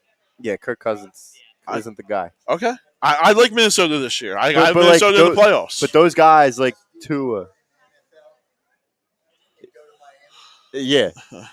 But you got like those guys like Tua or Jimmy G or Kirk Cousins. Matt Stafford, 13. So like, but it's less than half. It's way less than and half. then once you get from 13 to 14, that's a significant jump. Right. Like it's a huge drop off. That's what I'm saying. Once you get past that drop off of 13 or 14, do those teams actually have a legit chance, or are all those contenders in those top 14? I think so. Yeah, all of those contenders are in the top 14. That's why you need to get a legit quarterback. All right. I guess I'm saying they don't grow on trees. Well, yeah, they don't. They don't grow on trees. You're not just going to find one. The majority of the rookie quarterbacks that you get drafted are bust or just not a franchise guy. Yeah. It's just what it is. Yeah, I'm not quick to getting rid of Jalen Hurts just because I want to get rid of Jalen Hurts. Yeah, I have to have a guy behind me. Oh yeah, I hear you. Right. I mean, even if you look at the past few Super Bowl like winners, or like the last teams that have been to the championship games, right? Like, those teams have had the Patrick Mahomes, the Josh Allens. Even when the Eagles made the Super Bowl, Carson Wentz was a MVP. He was the MVP. You're a top 2 MVP of the league. Right. Tom Brady, Aaron Rodgers, Russell Wilson, like all of those guys are always in the NFC Championship game. They always find a way to get there. You're right. And I just don't think that Jalen Hurts can do that. Okay. And I hope he proves me wrong, because if he does prove me wrong, then we're in the NFC Championship game. Right. I guess I'm just hoping for one of those Trent Dilfer years, like or Nick Foles year. Nick Foles year. Yeah, I'm hoping for one of those types of year where everything goes right. We don't turn the ball over. We're never going to put up 30 points. I mean, but John, we win. But John, for the 4 years, like we have 4 years of a legitimate chance of actually going to an NFC Championship game. Yeah. And whoever the quarterback is, whether it's Jalen, whether it's Jimmy G, whether it's Kirk Cousins, right? Like once those contracts come up, C.J. Stroud, whatever. Yeah, C.J. Stroud, Bryce Young, right, right. But yeah, I think we have a legit chance. Okay, that's all I want. Like, I don't understand why people are just writing it off like we can't because of our quarterback. Yeah. And I don't mean to sound like that. I'm just waiting. I'm just waiting for us to have a bad week. Our first loss. Oh, you know it's coming. If we lose to Detroit week 1, oh, you know people it's coming. Be on Sirianni's head. No, it's coming. Half the town's going to be on Sirianni's head. Half the town's going to be on Jalen's head. Jalen will, when he comes back, his house will be on fire, and we will be running him out of town. But if we lose to Detroit, but this is what's going to drive me crazy, because Jalen Hurts looks the same in this training camp over the last week that he's done for the past 6 years of his football career. Everybody keeps saying how we're all over training camp, and this is it. He's throwing an interception. I don't want to be that guy, but how are you throwing interceptions in 7-on-7? Come on. How are you throwing interceptions in 7-on-7? There's still a defender guarding your wide receiver. There's no pressure in your face. Still a guy out there. Just throw it out of bounds. Don't look bad. Come on. Training camp is for those mistakes. He'll iron it out. I said it before. There's one stat that I have my eye on that's going to make or break it for me with Jalen Hurts. Interceptions. You give me 10 or less in the year, I think we win. Yeah, I'm out on that, because Jalen is a guy that won't throw an interception, but he also is scared to death to throw the football in general. No. I don't buy that. I buy it. All right. I mean, he's done it his whole career. Right. Like, he'll protect the football, but is he going to be scoring touchdowns? He does. Is he going to be putting up 10 points against the Giants again? Not even 10 points. They lost 10-7. One game. You're giving me one game here. You don't think Tom Brady ever put up a stinker? Yeah, he did, but he's Tom Brady.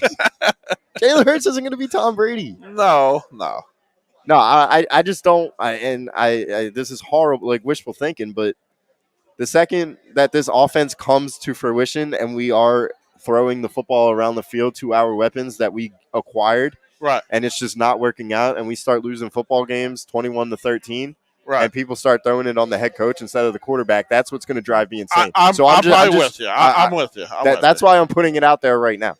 I know I'm ahead of the curve. I hope we go 9-1 to start the season. Right. Like some radio guys are predicting. Yeah, sure. If we go 9-1, we should be throwing a party. Yeah. And even after that first loss, people will throw it on Sirianni. I'll throw it on Sirianni if he keeps trying to throw the ball 50 times a game. Well, yeah. That's it. That's it. If he makes the adjustment that I think he's going to or has shown he can do, and then we still lose, all right, then maybe we need to find a new head of the team, right? A new quarterback.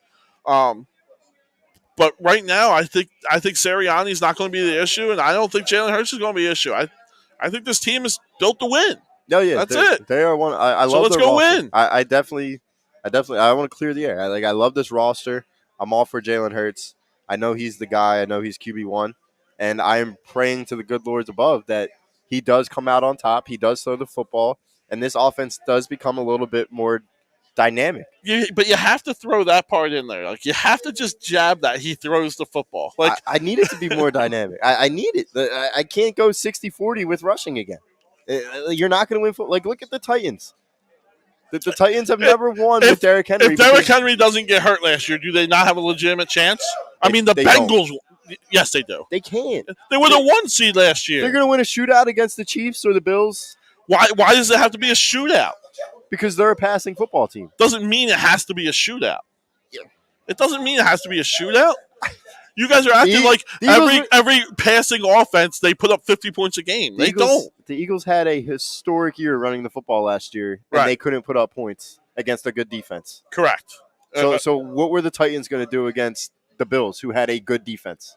Or the Bengals, who had a good defense? You don't know because we didn't get that opportunity. Well, yeah. You don't know. But for you to sit here and say you think the Bills would have put up 40 against the Titans is a joke. You don't know that. I mean, they could have. And Henry could have ran for 200. But you need to be able to throw the football to win games. Like, the ball travels faster in the air than in somebody's arms. Right. Right? You do, yes. So if Joe Burrow's throwing 350 yards to Jamar Chase and T. Higgins, right, and they're putting up 30 points, they're probably going to win the game. Right. They're going to win the game. I hear you. Ryan Tannehill can't throw the football either. I don't like the mindset that there's only one way to win in the NFL now. It's not true. I mean, I want it to change because we're built for it. It's not true, though. There's going to be teams that are going to win by defense and by being able to make the throws at the right time. Exactly. That's it. Yeah. That's it. And I think that team is built for it. I just need Jalen Hurts to be able to make those right throws at the right time. Well, I think he can. Yeah. I think he can. I hope he can. All right. Okay, are you expecting to get more merch soon? I saw a few NFL hats in a certain style, but Eagles version wasn't at the store. Yeah, we're running a little low here. Towards the end of the year, shipping has been a nightmare for us this year. Our New Era shipments have been real delayed, and we just got an email today that our sideline hats are now delayed till the 25th. So, and this is a national thing. This is not just my store. Everywhere with the delivery for everything. Right. Yeah. So I'm sorry for that, guys. If you do stop in and you're looking for something and we don't have it, we're doing the best we can. Yeah. Remember, if you're listening to us, we are the Rant Booth, A2D Radio. We're on all platforms: YouTube, Twitter, Twitch, Instagram. If you're on the podcast platforms and you're listening to it at a later date, we are in Ocean City, New Jersey, 10th Street. What's up, fellas? Yeah, there's a clipboard right over there. You can talk about Talking to the whatever man you right want. over there. No, forget about it. But yeah, we're in Ocean City, New Jersey, 10th Street. Make sure you come check us out. It's best time of the year. I know everybody says Christmas is the most wonderful time of the year. No. Summertime is where it's at. I don't like freezing to death. I'm with you. I'd much rather sweat. I'm sweating right now, and I love it. I love every bit of it. Yeah. So You want to come on? All right. we do have a rancher coming on. His topic is going to be birds and Phillies. So let's just see what we got. We got Scott from Ocean City. Yep. And we were talking birds and Phillies. How are we doing today, Scott? I'm doing good. How are you? I'm doing well. I mean, it's a great time of the year. The Phillies made a great acquisitions at the trade deadline. They got a reliever. Thank you. They got a starter. Yep. And they got a center fielder. I mean, a lot of people are hating on the center fielder because we gave up a catching prospect. I'm all for getting the center fielder because it shores up the defense, A. Right. And B, you got rid of Mickey Moniak. C, you got rid of Odubel Herrara. He couldn't hit to save his life, Moniak, Oh, number yeah. one. And number two, Odubel was a walking mess in center field. Yes, he was. Here we go, fellas. If you want, you could just sign on to this. All right, sounds good. But yeah, Odubel was terrible. And I think the addition by subtraction really won the trade deadline this year because you also got rid of Jeurys Familia when you got David Robertson. Thank you. Yep. That was my other thing. Mm-hmm. Here's my question about all that thing. Syndergaard, great move and everything, but is he completely healthy? I don't think he'll ever be 100%. I know he lost about 5 miles per hour on his fastball since the Tommy John surgery. So I don't think he'll ever come back to full force per se. But I think coming back to the East Coast is going to help him. I think he had a great deal of success in huge moments in New York. And for him to come back to the East and for him to be the third or fourth guy in a rotation like this with a lineup when it's healthy, I think this is the perfect fit for Syndergaard. And I'm not liking all the hate that the Phillies are getting for that trade. What's the story as far as Harper and Segura is concerned from a health standpoint of it? Well, Segura is going to be coming back tomorrow against Washington. So he'll be your everyday second baseman. I'm assuming Stott's going to be your everyday shortstop, and that's going to move Gregorius to the bench. That's my only problem with Stott. Okay. Great glove, but he can't hit. Yeah, I mean, it's hard to argue because he's been under – he just can't get above 200 to save his life. But he has had huge hits. He's had some big hits. No question about that. And I think for a guy that's going to be batting in the 8-hole when everybody's healthy, when it's all said and done, I think you could live with that. Well, oh, wait, they have the DH. You forgot about that. Yeah, they got the DH, so it's probably going to be Stott and Marsh in the 8 and 9 hole, which, I mean, if you have 7 legit guys before him, and even if you want to break it up, if you want to put Bohm in the 8 hole, that could work. Yeah, no, I hear you. I mean, this team's not going to be perfect. Who's your top of the order guy, though? John, he convinced me on Hoskins being the top guy. But no, I want speed. Yeah. I want speed. Yeah, John. I need a base stealer at the top of the order. Yeah, we were talking about how speed does not really matter in 2022 when it comes to baseball, when it comes to the top of the lineup. Look what Ricky Henderson did in New York for many years. I know. He was power and it's just speed. It's just when it comes to how the game is played now, and I'm all for the old school baseball. I hate analytics nowadays. I would love to have a Roman Quinn if he could freaking hit the ball to be our leadoff hitter. But good point. He can't hit. There's so many guys nowadays that are all speed, but they just can't get on base. That's what I can never understand about Roman Quinn. All you got to do is just get on base and let the other guys hit you in. Yeah, and he had a great arm in the field too. I mean, he had a freaking rocket for an arm, but he could just never get on base. Perfect number 3 hitter that the Phillies had many years ago was a Bobby Abreu. Yeah, great arm, can hit the ball. Yeah, won a home run derby. But yeah, and then ever since that home run derby, he just collapsed, right? You want to talk about ruining the swing. But when it comes to the top of the order, they don't have any speed. Like, Bryson Stott's probably your fastest guy, right? I mean, Marsh is probably going to be your fastest guy, but That is a little bit of a stretch to put Stat at the top because he won't get on. Well, yeah. That'll kill my thinking. There's no speed. Like Segura will probably be the guy because he can steal bases, he could get on base, and he's consistent. But I would like him in the 2 or 3 hole. I think if you do Hoskins, Harper, Segura, Schwarber, That's not a bad move hitting Harper too, but I would prefer him at 3. yeah, I'm one of those. I love your best overall hitter being your 2 hole. I mean, the Freddie Freeman did it in Atlanta when they won. He was the 2 hole hitter. Manny Machado has been He's playing. tearing it up in L.A. By the way. Yeah, he is. I mean, he'd be a great first baseman here right now. Oh, would he ever? Are you kidding me? A lefty too. Wait a minute. A consistent lefty in Philly. Oh wow. Yeah. Oh. Yeah. So he makes Ryan Howard look like a little leaguer. Yeah. So what do we got on Eagles? What are we thinking on Jalen? Because Jalen's obviously the big question. That's a great question. I heard what I heard everything that you guys said. Yeah. My thinking, I don't know if Sirianni's handling him right. I'm kind of on the fence on that one. Well, yeah. I mean, they were looking for a quarterback this offseason. There's no question about it. Then you get all these number one guys like AJ and Devontae who you need to get on the ball. Who are the speed guys and everything like that. But I don't know if the offense is built for speed. Yeah. And when you get those guys, you're like wasting their time. Yeah. This is where they're going to regret letting Zach Ertz walk. Yeah. No, yeah, I hear you. Scott, it was a pleasure having you on. Thank you very much. Appreciate it. Yep. It was nice talking to you. We just had Scott from in town talking about Phillies and birds, and he was really just talking about having a speed guy at the top of the order. Well, it's the old style. It's the old style baseball. We were talking about it earlier. The old philosophy. Yeah. That is dead now in the baseball world. Yeah.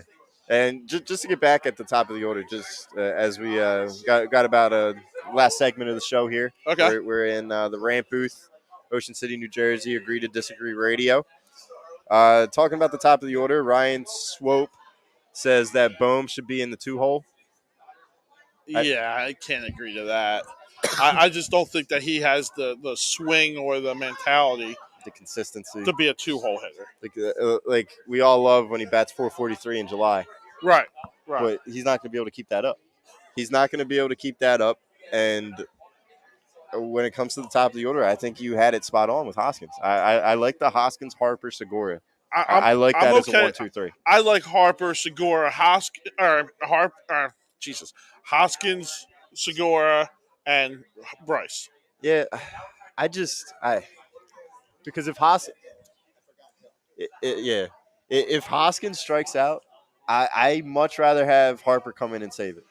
Because Harper last year proved that he doesn't need people on base to go out and rake. Right. You know what I mean?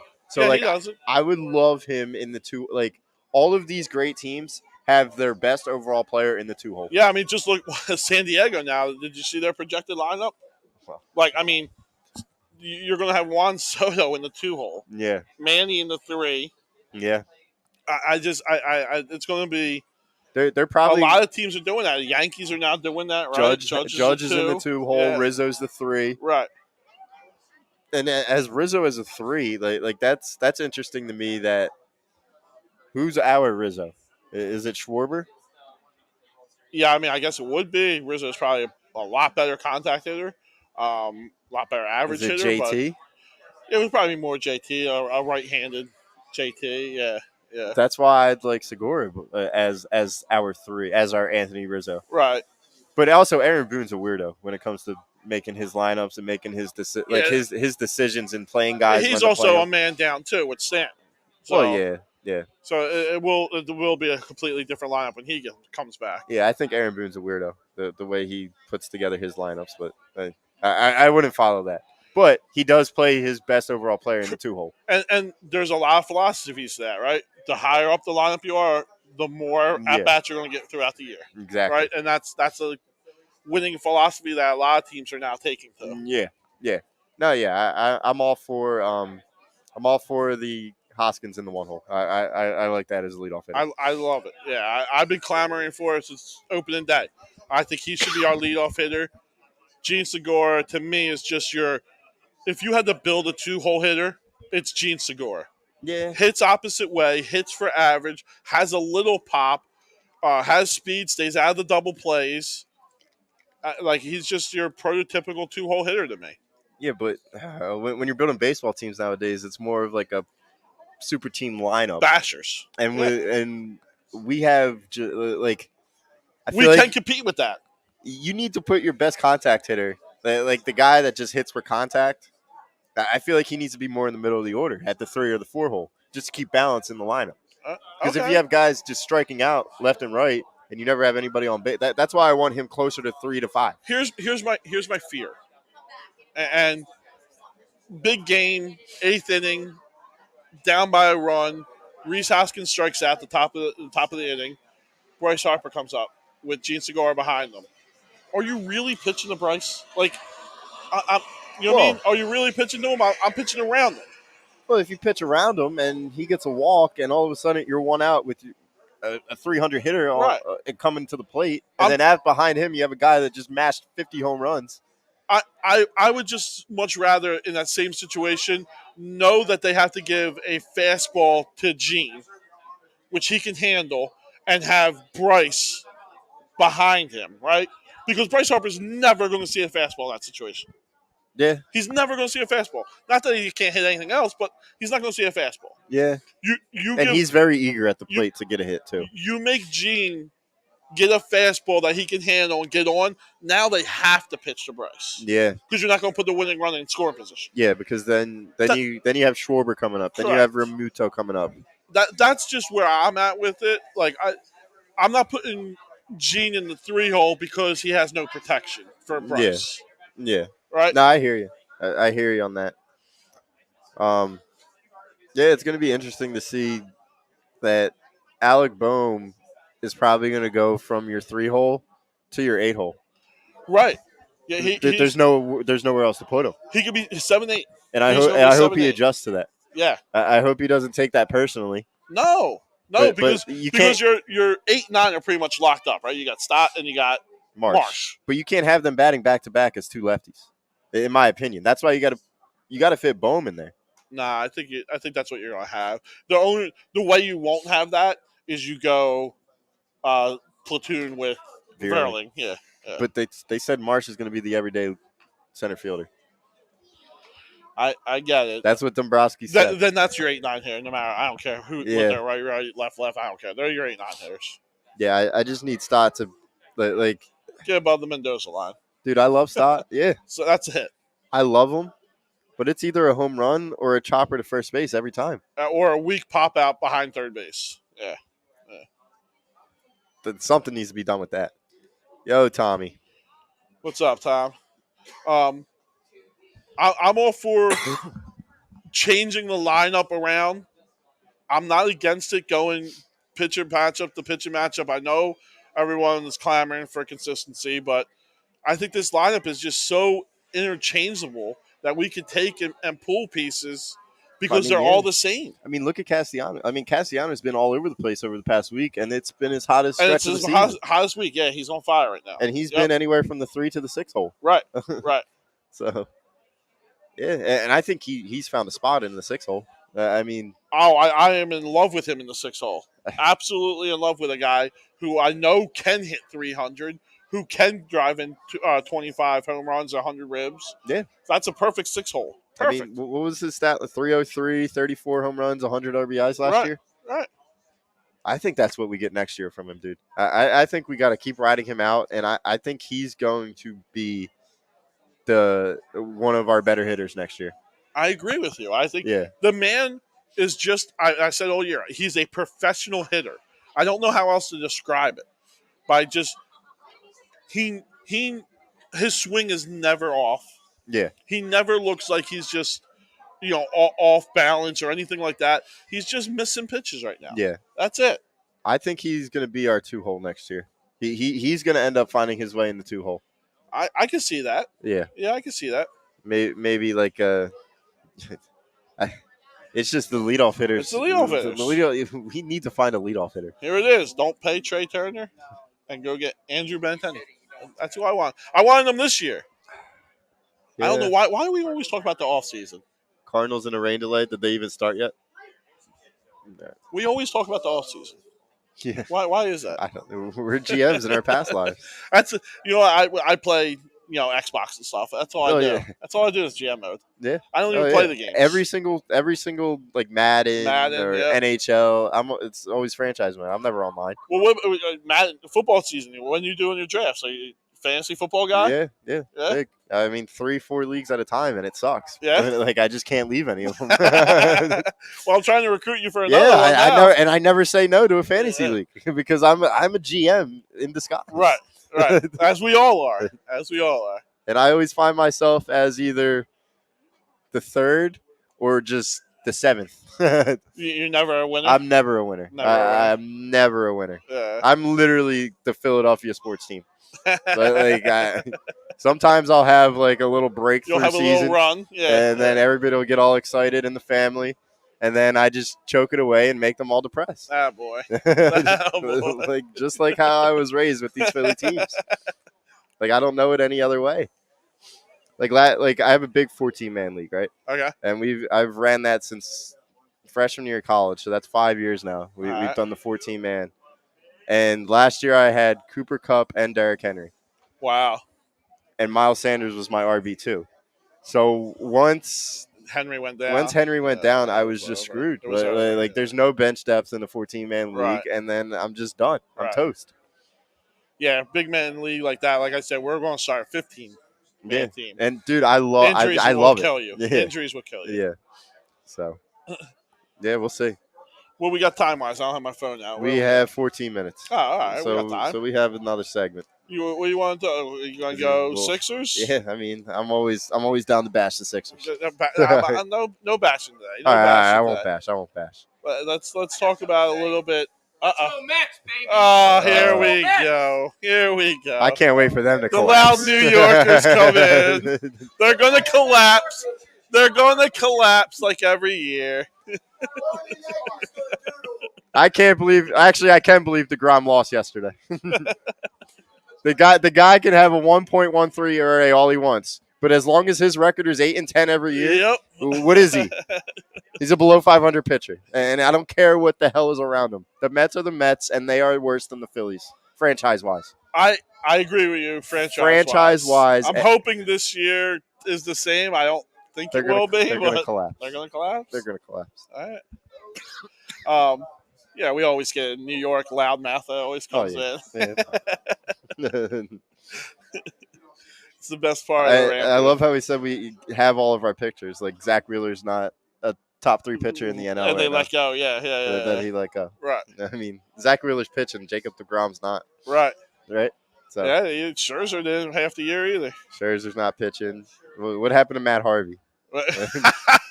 Batman. He disappeared into the night. Oh my God, dude! I can't wait for Noah Syndergaard to go to New York and win a game. That would be funny. Yeah. I mean, talking about that New York series, that's going to be, to me, who do we see in that series? Do we see Carrasco, Bassett, and then their other one, and do we avoid DeGrom and Scherzer? Probably not with our luck. Probably we'll see both of them. Yeah, we'll probably see. And Nolan Wheeler will be our off. Yeah, we'll probably end up seeing DeGrom, Bassett, and Scherzer. Yeah, that's probably what it'll be. And we'll have Suarez, Syndergaard, and Suarez if he stays hot. What's his name? Gibson. Gibson, yeah. If Suarez stays hot though. Dude, yeah. that Mets series, if we sweep them, and nobody really thought that we were going to go sweep Pittsburgh. So to say that we need to go take 2 or 3 from New York, if that turns into a sweep, we're right back in it. Well, like you said, 7 games is not really right back in it. Well, 7 games is not 7 back games in. with our cakewalk on the schedule. It's getting pretty towards the end of the year here. We're almost at, 50 games? Yeah. Right? Mm-hmm. So, I mean, that's not a lot to catch up. A 7-game lead is a big lead with 50 games left. Yeah. That's a lot. If we could get to 8.5 games by that series, and we cut it to 7.5 from a 2 out of 3, right? That's good. You'd be happy? I'd be happy. You think we have a chance in the division? I think we would have a chance because I do think we play them one more time after. I think we played twice, right? Don't we? Oh no, the Braves. We have the Braves twice. Braves okay, twice, and then I think we got the Mets, and then I think we have the Mets at the end of September too. Correct. So yeah, Sixers. I mean, Tyrese Maxey. I think he's going to be that guy, and I just want James Harden to hold him back. That's the only thing I'm worried about with that. I'm not a Maxi guy for the plain simple fact that, and this is going to sound bad, but we had better guys in his position that I just wish would have panned out. And you know who I'm talking about. I'm not going to say his name. That's the only reason why I am down on Maxi. That's it. Because we had better guys in his spot. Yep. That didn't pan out. Have a good one. Take care, bro. Yeah, that's. I need to know which one, so I'm not going to say any names. We know 25. It's 25. It's 25. I didn't know if you were talking about like in the pure basketball sense. I thought you were maybe talking about the guy that hurt his shoulder. No. Yeah, dude. John, I was a 25 guy. I know. I defended him to the very last. I know. Like to the very end.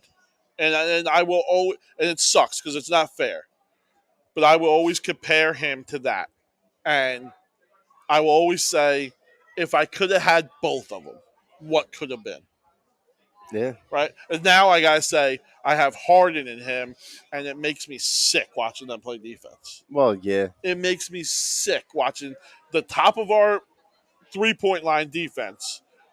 I call it Olay defense. It's just Olay defense. Nobody bodies up anyone. Yeah. I know everybody thinks 25 is a scumbag.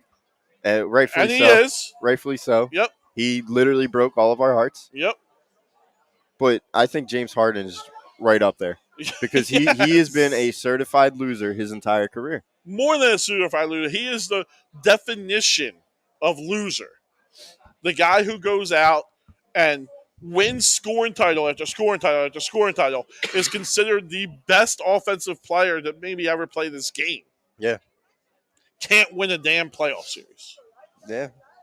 Can't win. And disappears in a game where you need him the most. Yes. He's had one good game, and that was against Miami, game whatever it was, 3? Right. Game 3 or game 4? The first 3? game Joe was out, right? Yeah. Yeah. Where we needed him, we must win because you didn't show up in Miami. Right. And I'm not going to get your personal life into it because I don't think that means a damn thing. Neither do I. But it looks bad when you do all that stuff and you haven't won a damn thing your entire life. I don't. Everyone who sits there and says, "Oh, they won the trade," or "We won the trade," "We won the trade." We didn't. I don't think we won the trade. No, we didn't. I think we're going to get a lot of heat for this, too. Well, yeah, we're going to get a lot of heat for this. But I was also against getting Sacramento slop for Ben. I would have rather had that. I mean, give me Buddy Hield. I would have rather had that. I would have let him rot in the rafters for 4 years. I would have done it. That would have been an option, too. I would have been okay with it. Yeah, I would have been okay with it. Because going out and getting James Harden and then not only going to get him, but then extending him for $70 million. Like everybody says, oh, it's a $15 million pay cut.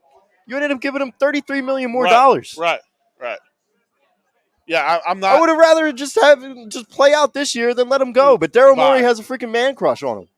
Yeah, I'm so like. Yeah, we don't want it to be a Sixers bash, but I'm just disgusted with this organization.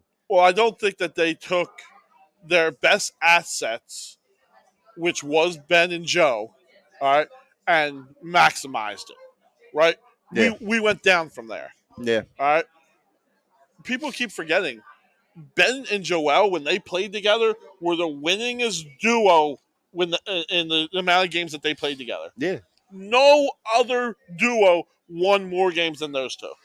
All you needed to do was put 3 shooters around them. That's it.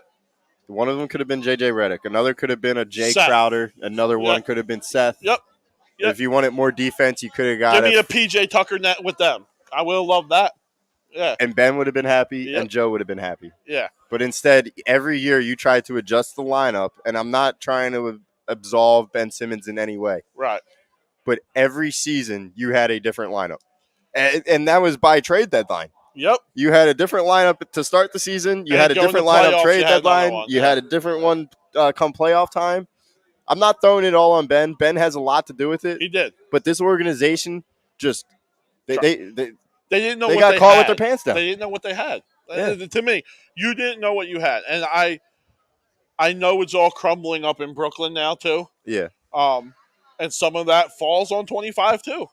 Yeah. But the talent that kid has, if he ever puts it together, we're going to regret. Yeah. There's going to be regret.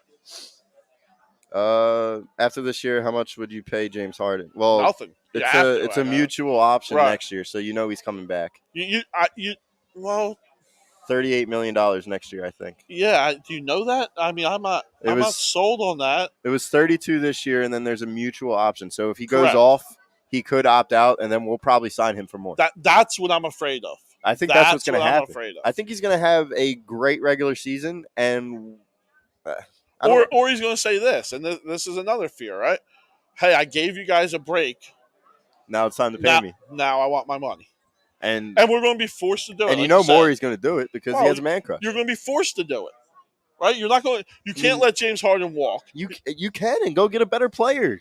I don't know who the free agents are going to be, but if you go get a legit free agent and then you have $15 million left over to build a bench, right, but you haven't had your entire process tenure, go do it. Listen, I'm all for it. I hope that happens, but it's the same thing that I'm saying with the center field position and everything. Is you're telling me just get rid of a guy and hopefully we get. I can't do that. The Jalen Hurts thing, I can't do it. Yeah. Now you say you're not really too high on. I'm very high on Tyrese Maxey. I think he's the future of the Sixers. But Ryan says Maxey will only get better. Have you heard of him and his father? Tyrese Maxey made him grow up and raised him the right way. Tyrese was forced to get up at 4:30 a.m. every day to go to the court and weight room. Yeah. I mean it's in his. It's the how dude works. Yeah. I mean, you want to talk about Mr. Intangible, right? He's Mr. Intangible, and he has the skill. I do think that he will be a heck of a player. Yeah, I mean that's why everybody loves Tyrese and Jalen because those guys work their butts off to get better and better. I just don't think that he is a guy where we can say he's going to bring a championship to Philly. Yeah, I think he definitely is a Robin to a Batman.